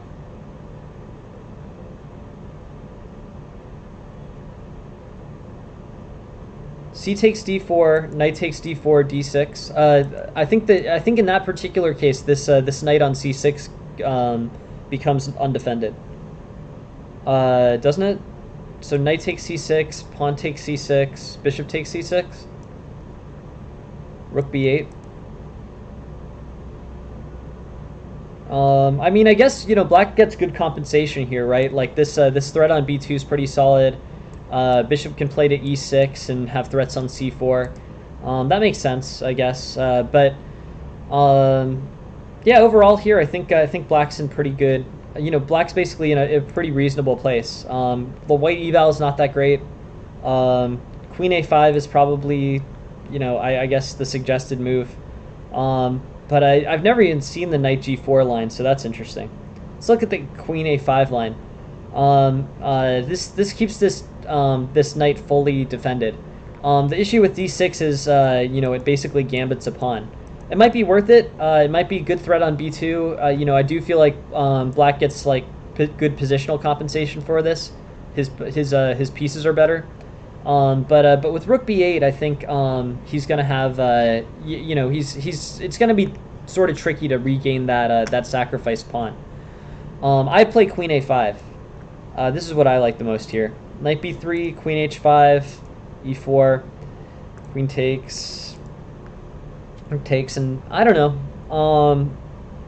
I guess d6 maybe. d6 followed by knight to b4 and knight c2. That could be good. Maybe knight e5. Overall, interesting stuff. Hey, welcome MW. Thank you very much for being here. So yeah, so I think d6 is probably the best idea, you know, going forward in this position. Overall, pretty interesting. It seems like black hasn't quite equalized, but you know, from a, I don't know, I don't. You know, if I took this from white's perspective, I wouldn't really feel like I was winning by very much. You play d6, you get your minor pieces out, and maybe bishop e6. But yeah, overall, should be good.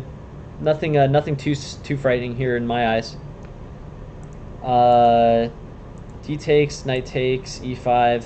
Overall, yeah, just sort of your standard white initiative going into like the late middle game. I don't really see a great plan, to be honest. I mean, maybe you could like play like knight to b5, but it seems difficult to come. You know, white does have the initiative, but it seems difficult to come up with a complete plan that provides great chances for white. Let's go back to the game though. Yeah, or let's go back to the main line. Since we're looking at the symmetrical English. So it basically goes to move 7 completely symmetrically. d5 is not playable here, or shouldn't be, and then d takes c5. C takes d4 is the correct response. Knight takes d4, and then options between queen a5, knight g4, and d6. d6 is interesting, sacrificing the pawn on c6.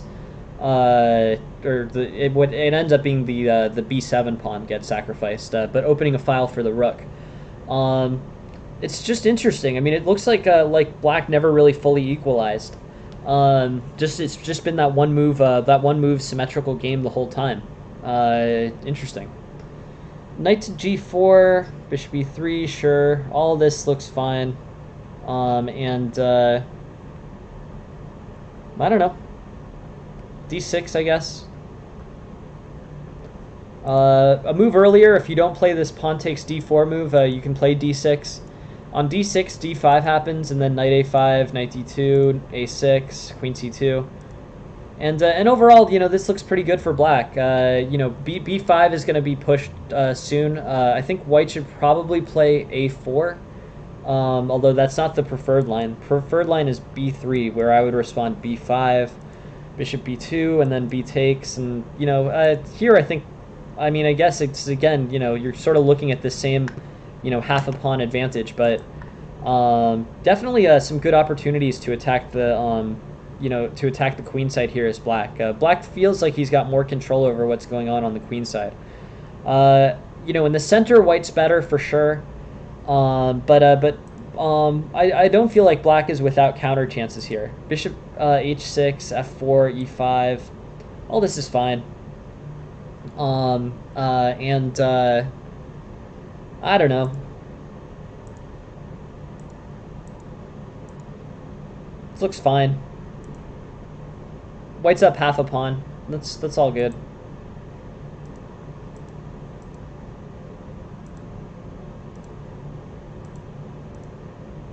Yeah.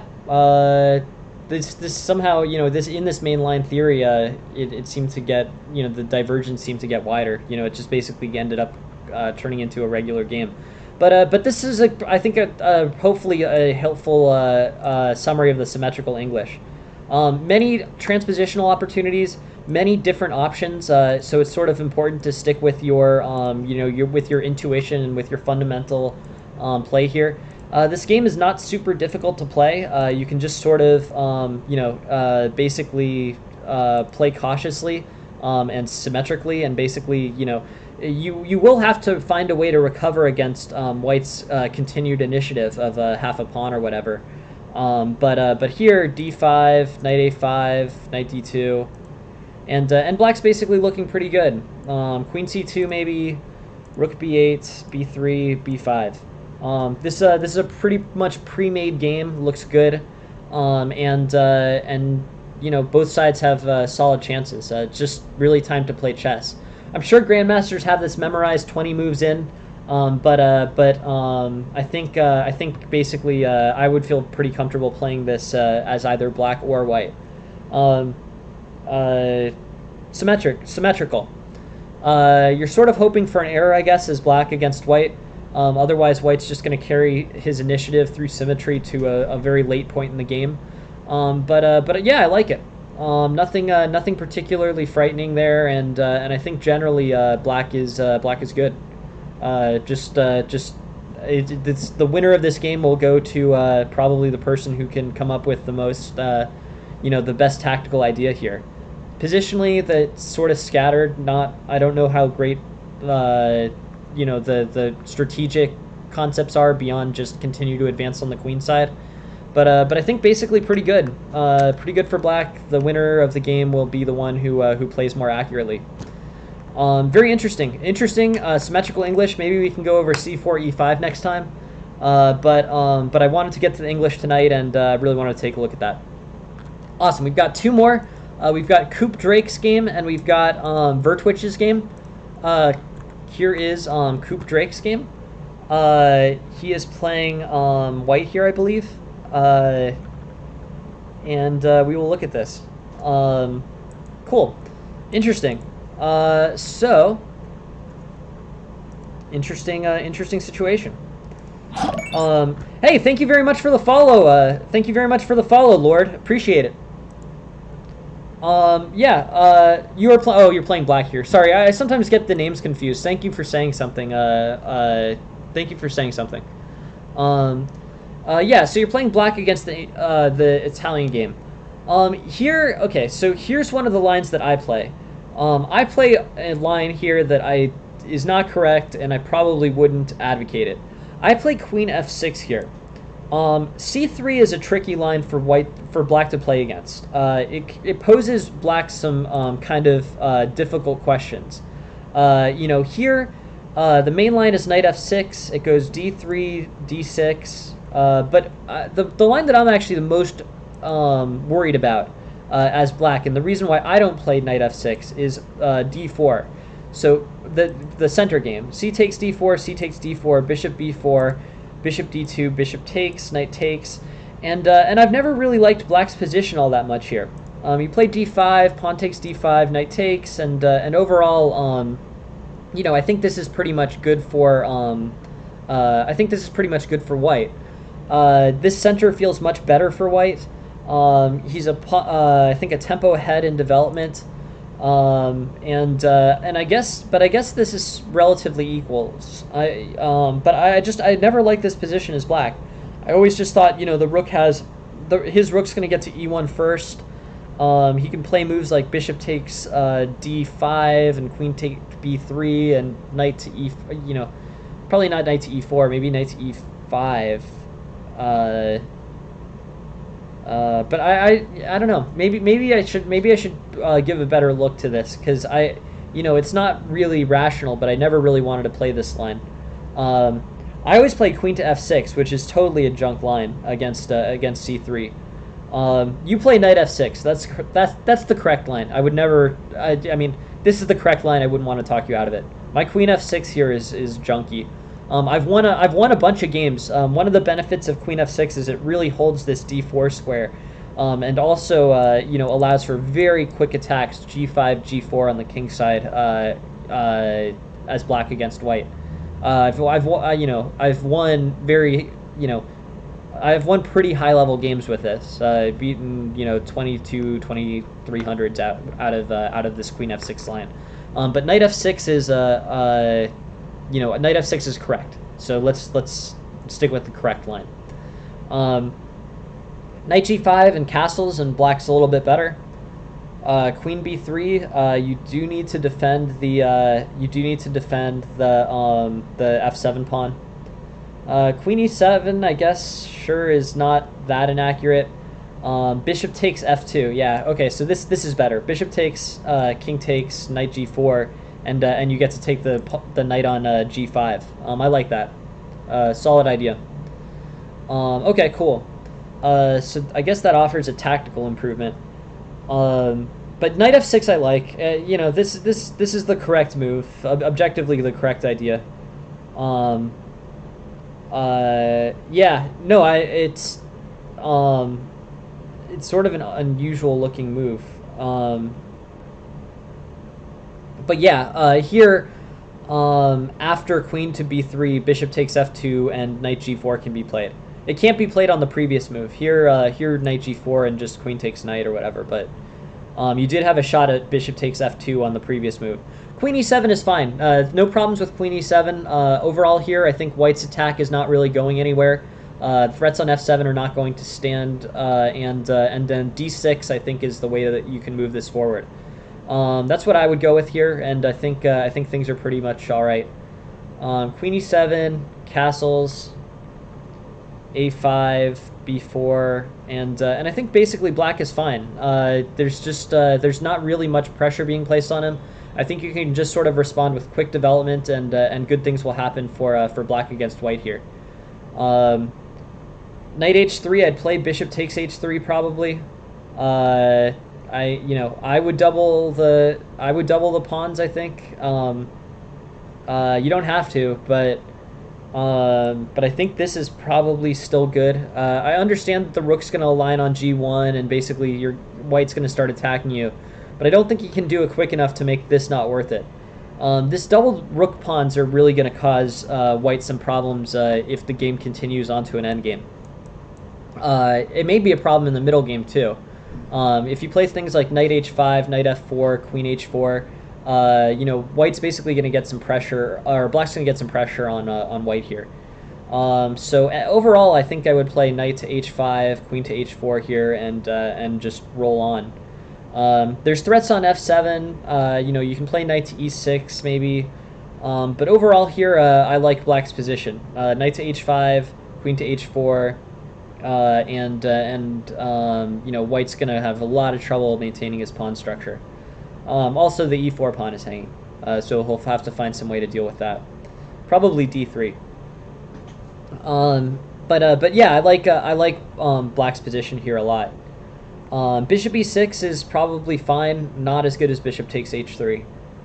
Bishop takes h3 really mangles white's pawn structure and gives you an advantage. Bishop e6 is, it's cool, it's good, you're trading off pieces, but this bishop wasn't really doing that much. So for the fact that the bishop, you're developing a piece to trade off bishops, trade off a bishop that's not extremely active. I mean, bishop e6 is played in a lot of games, and sometimes it is good to just trade off white's good squared bishop facing off against f7 for your bad squared bishop. That's usually a strategy that makes sense. I like it. But you're using a move of yours to make that decision, and that may be too much of a cost. You may want to spend that tempo doing something better. That said, the tactical bishop takes h3 is the best move of all, and leaves white with a bad kingside pawn structure. So bishop e6, bishop takes, knight there, f4, and then knight takes f4 looks playable. With knight takes f4, you end up taking the e4 pawn. Knight takes, pawn takes, rook takes, and knight takes still. Looks good to me. So f4 I would respond to with knight takes f4, and be prepared to hit the e pawn if white plays all the way through. Knight takes, pawn takes, and the best move looks like d4 or d3. But after rook takes, this is the knight can just take and then have this this f2 threat just sitting there. Good definitely for black here. So yeah, so far in this game, I think there's two improvements that I see, and both are tactical really. Bishop takes f2 on this move. So bishop takes f2, or sorry, the next move. Bishop takes f2. Yeah, no worries. No. Don't worry about it. The thing is, I just wouldn't. Yeah, I'll just give you the same advice that I give everybody else, which is just I strongly recommend working on your tactics. I think I think basically you can advance well with some tactical study. What I say to everybody is study tactics for an hour a day on chess.com Puzzle Battle, chess.com Puzzle Rush, Chess Tempo, or CT-ART is a standalone program. All of those work. It's really just important that you put the time into tactics. If you do that, you will improve quickly. I think it provides the best return on your time below expert level, is just to do a lot of tactical study. If you talk to masters, they've all done it. Some are more straightforward about it than others, but tactical study is really a necessary part of improvement. If you know the concepts but you can't execute them, that can be a real problem. So this bishop takes f2, knight to g4, discover check is a tactic that I think would have helped black a lot in this game. Not the easiest one to see because it's sort of not thematic with what else is going on the board at the time, but could potentially be helpful. I would also definitely play bishop takes h3 here. It's sort of a bummer to trade off your bishop pair, but doubled rook pawns are next to worthless. You also can follow up by playing knight takes e4 if you want. So that is a tactical improvement as well. You can also play knight takes e4 directly, but bishop takes h3 is the best move, and these pawns become almost worthless. With knight takes e4, you're in a good place. Continuing with this, knight takes f4 was a slightly better continuation, but I don't know, not super important. And then knight b3 allows bishop to e5. Okay. Yeah, I mean, you have a great attack going here. You have 3 minor pieces in your queen attacking the queen side, or attacking the king side. This is dangerous. In terms of getting this to, getting this to work, I think bishop to d4 could be good. Bishop to e5 could be good, but I think you want to keep pressing here. Bishop to e5 is a way to do it. Your eval here is going to be pretty good, I think. Bishop to d4 is evaluated as slightly better even. But you want to start. You don't want to allow knight takes f6. When a basic principle in chess is if you're attacking, you want to keep pieces on the board because pieces are useful for attacking your opponent. If you're down, or you're basically if you're getting attacked. So if you're attacking, keep on pieces. If you're getting attacked, then trade off pieces. This basically just reflects, the resources that are needed to have an attack. Any real long-term successful attack probably needs, 2 or 3 pieces in the middle game. Trading off pieces diminishes an attack if one's going on. So if you're getting attacked, trade off pieces. If you're attacking, don't trade off pieces. For that reason, playing something like Bishop D4 or Bishop E5 here, keeping all the minor pieces on the board and focused on Black's king or on White's king side, poses a conceptual improvement. Here, I think basically just Black is,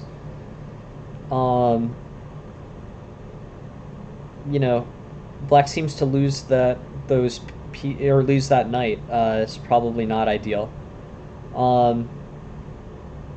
Here, I think I would play knight to h7. Bishop e5 would also be interesting.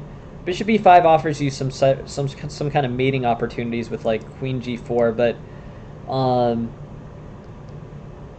yeah, definitely here, it's bishop e5. Let's just play through the bishop e5 line. Knight d2, rook a3, and basically pressure, basically just exert pressure on the king side. Don't trade off and spend your time exerting pressure on the king side is my advice. Don't take your pieces away from the king side while you're attacking. You might get material here, but I think conceptually all the action on the board is going on over here.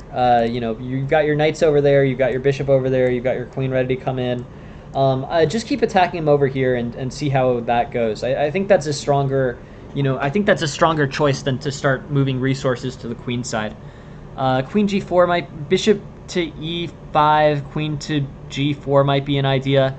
But overall here, I wouldn't spend time with this kind of queenside maneuvering. It is a file on which your rooks can get in, but definitely don't ignore the fact that this knight can take your bishop here. This bishop's going to be valuable in your attack. You want to keep it on the board. Anyways, this all looks, this basically trades off. I think hanging the knight there was a mistake. The better move here was, and then queen h5, the better move was h takes g5. I guess h takes g5 introduces the idea of like king, I don't know, king h7, but this still looks sort of sketchy to me for Black. I don't think you want to do any of this stuff, to be honest. I think you want to play like bishop e5 and maintain your attacking pieces on the king side. All these trades, basically each one of these trades hurts Black. Leave the pieces on, play like bishop e5 or bishop d4, and you're in a good place. That's my recommendation. I wouldn't sweat the specifics too much. After this queen side moving, I think there's some tactical inaccuracies there, but yeah, I would just keep the pieces on while you're attacking, and I think that'll play out well for you. Yeah, let's go through this again. No, I think that's exactly the way I would describe it. In general terms, I think basically the thing that you want to do there is basically hold on to your attack. You've built up this attack all game. Your position's about equal, and you want to not trade off pieces and not spend time on other things. Once you've launched this attack, you have your pieces facing towards the king side. Just go ahead and execute that as quickly as possible. Yeah, no, for sure. Let's take a look. H6. So in terms of improvements here, things that I would suggest doing. I think this is all fine.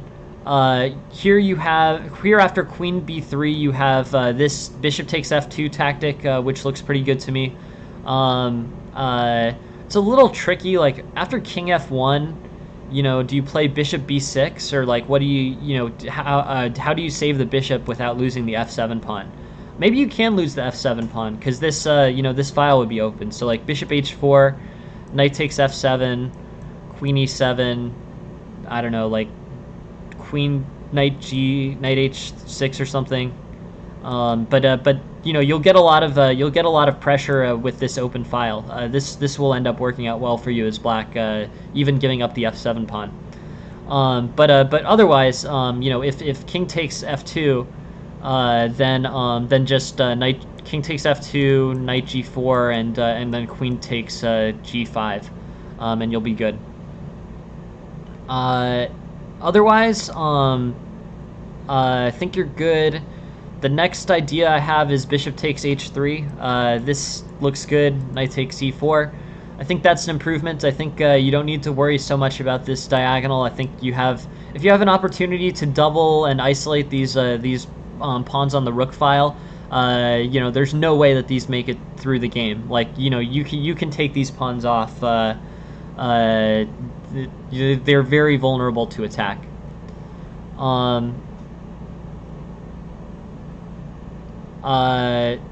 More ideas.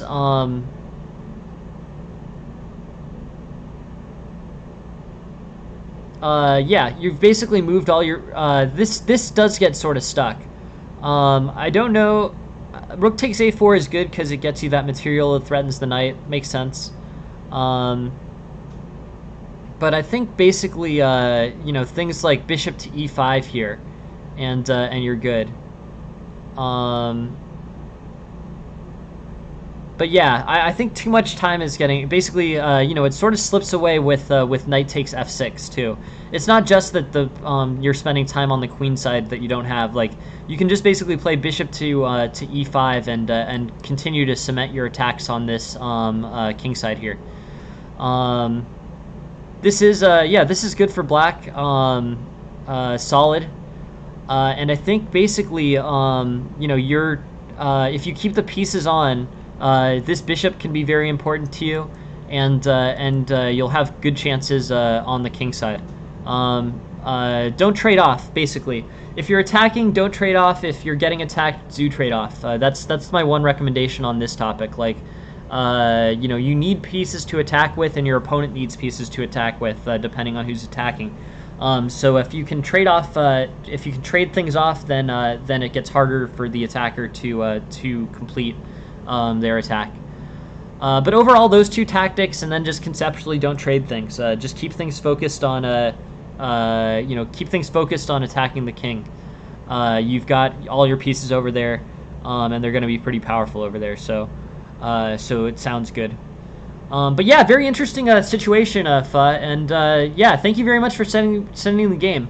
Those two tactical opportunities, and then also just the suggestion to sort of keep up the attack once you've started it, or once your pieces are over there and the king is sort of vulnerable. But overall, very good game, interesting. I think you played well. You know, you're up 3 pawns here, so things are going your way. You've done a lot of things right to get 3 pawns up, and just you know, if you keep basically attacking and close it out. But I think basically. Solid. I mean, you know, here you're up 5 pawns. I mean, that's basically a win. Just need to close it. You know, tactics I highly recommend for everyone who's expert or lower. But overall, you're doing a lot of stuff right, and I think you know, with tactical study, you would have caught both bishop takes f2 and bishop takes h3, and both of those would have helped you a lot. But yeah, thank you very much for sending the position, or sending the game. Interesting one. And thank you very much for being here, Please send more games in the future. I hope this is somewhat helpful. And thank you very much for participating in the stream. I appreciate it. All right, here's Vertwich's game. This, I think, will be the last one of the night. I'll just pull it up here. But yeah, thank you, appreciate it. Vertwich is playing as black, and let's do this. Okay. So this is the Slav defense. Slav defense is c4, c6.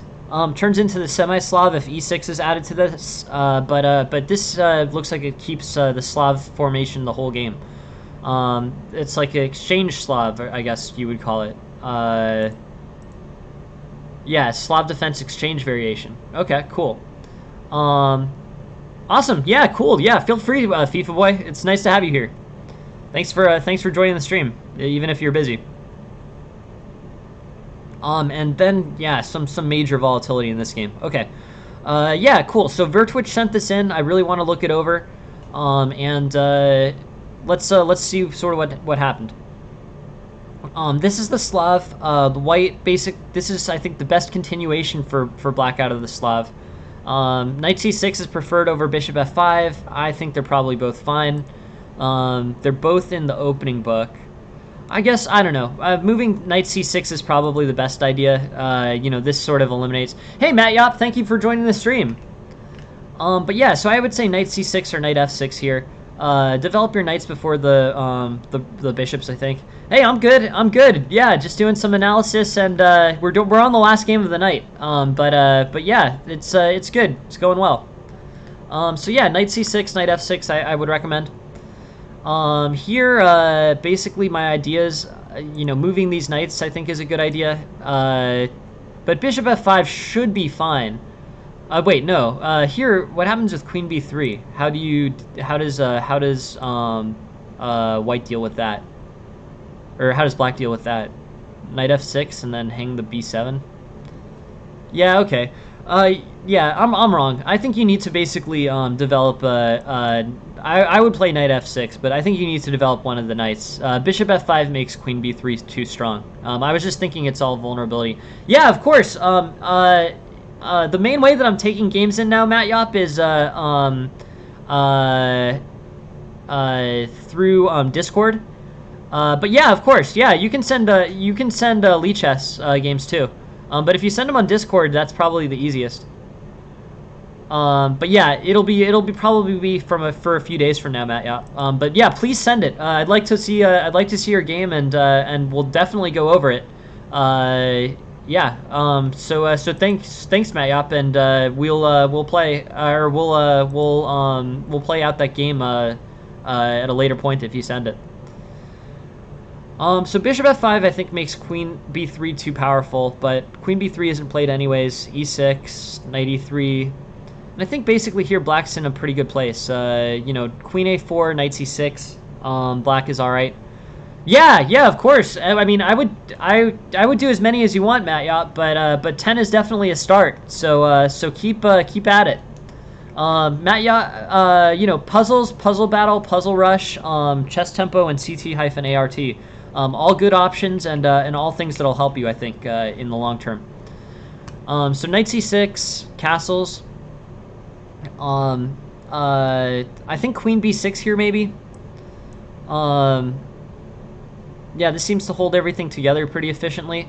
If you castle, I think you lose the c6 pawn, among other things. Or I think knight takes c6, pawn, maybe bishop takes castles, and then knight takes c6, b takes c6. Wait, something's wrong here. Yeah, castles is bad. Castles is the eval was shifting, but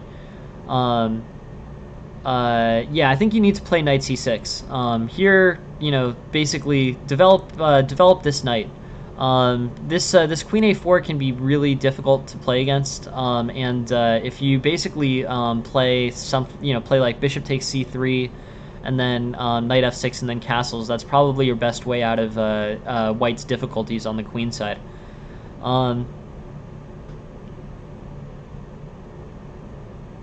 So yeah, I mean, basically we're sort of, you know, I didn't realize how necessary this was, but in this this exchange variation, you need to develop your knights.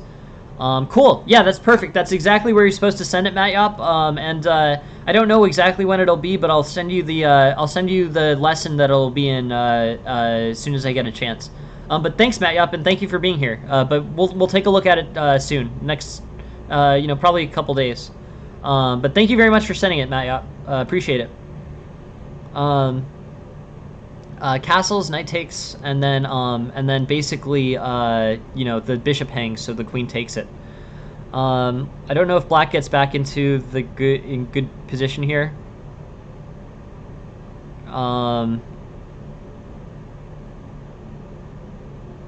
Knight takes e3 at any point here is good. That's good. That's good, Matt Yop, for sure. Yeah, no, I think you'll see a lot of improvement if you keep at that tactical study.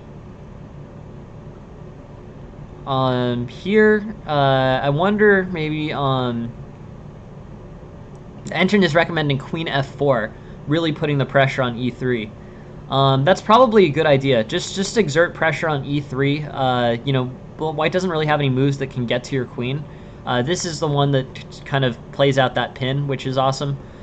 Puts a lot of pressure on e3, but in terms of improvements on this game, the first one I would say I don't think bishop f5 is correct. I think basically after the Slav, the exchange Slav, you need to play a knight move. I thought you could play the bishop out just because general development, but quick b3 moves make that super dangerous for black. Just play knight c6 or knight f6. You know, that's probably a 90% possibility here. Or so knight c3 and then knight f6, knight c6. This is like 95%. You pretty much need to move a knight. I strongly recommend moving a knight on black's fourth move. But in this game, the knight developed to f6 after, and then the knight to c6 is played in response to the queen. Cool. Knight e5 and then bishop takes c3 probably is the best. You know, this is going to get tangled is the issue. You know, with something like castles, which is pretty intuitive, knight takes and this b4 bishop hangs. You can't allow that. So with knight d5, queen b6 I think is the best move. This defends everything. But already you're under strain. And I think this strain came from not playing knight moves early enough. If you play knight moves and develop with knight moves, you don't have the same kind of quick attack from white. I mean, basically in two moves, you know, white has gone from, you know, having the queen on d1 to having the queen threatening the king indirectly through this pin, and the knight advancing on the c6 pin as well. Here, I think your move is close to forced. I think queen b6 is basically necessary to keep everything defended. I think it's the only move that keeps everything defended. So an improvement here is queen b6 over castles. Castles and knight takes c6, and this bishop hangs, unfortunately. So this basically puts black in a really difficult position. And then you get this great opportunity. You get this opportunity to attack on e3. And then I think a4 is sort of not... I mean, you're basically starting this high-pressure attack on e3, and you actually have an opportunity to continue this attack in an efficient way with queen f4. But yeah, a4 I think is just to focus on the wrong point of the board. Queen f4 is better. Knight takes, queen g3, and then, and basically white doesn't fix this issue. White could fix this with bishop e2, and then it just sort of ends, and basically white's back to being up a piece. Knight takes e3 no longer does anything. The queen can no longer get in on queen f4. Queen f4 is the winning move, versus a4.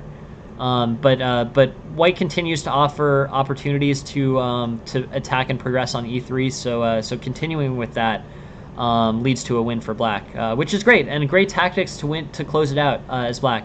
So in terms of improvements, the main focus I think is tactical improvement. The main strategic improvement, opening improvement, is move your knights. Knight c6 is best. Knight f6 is book.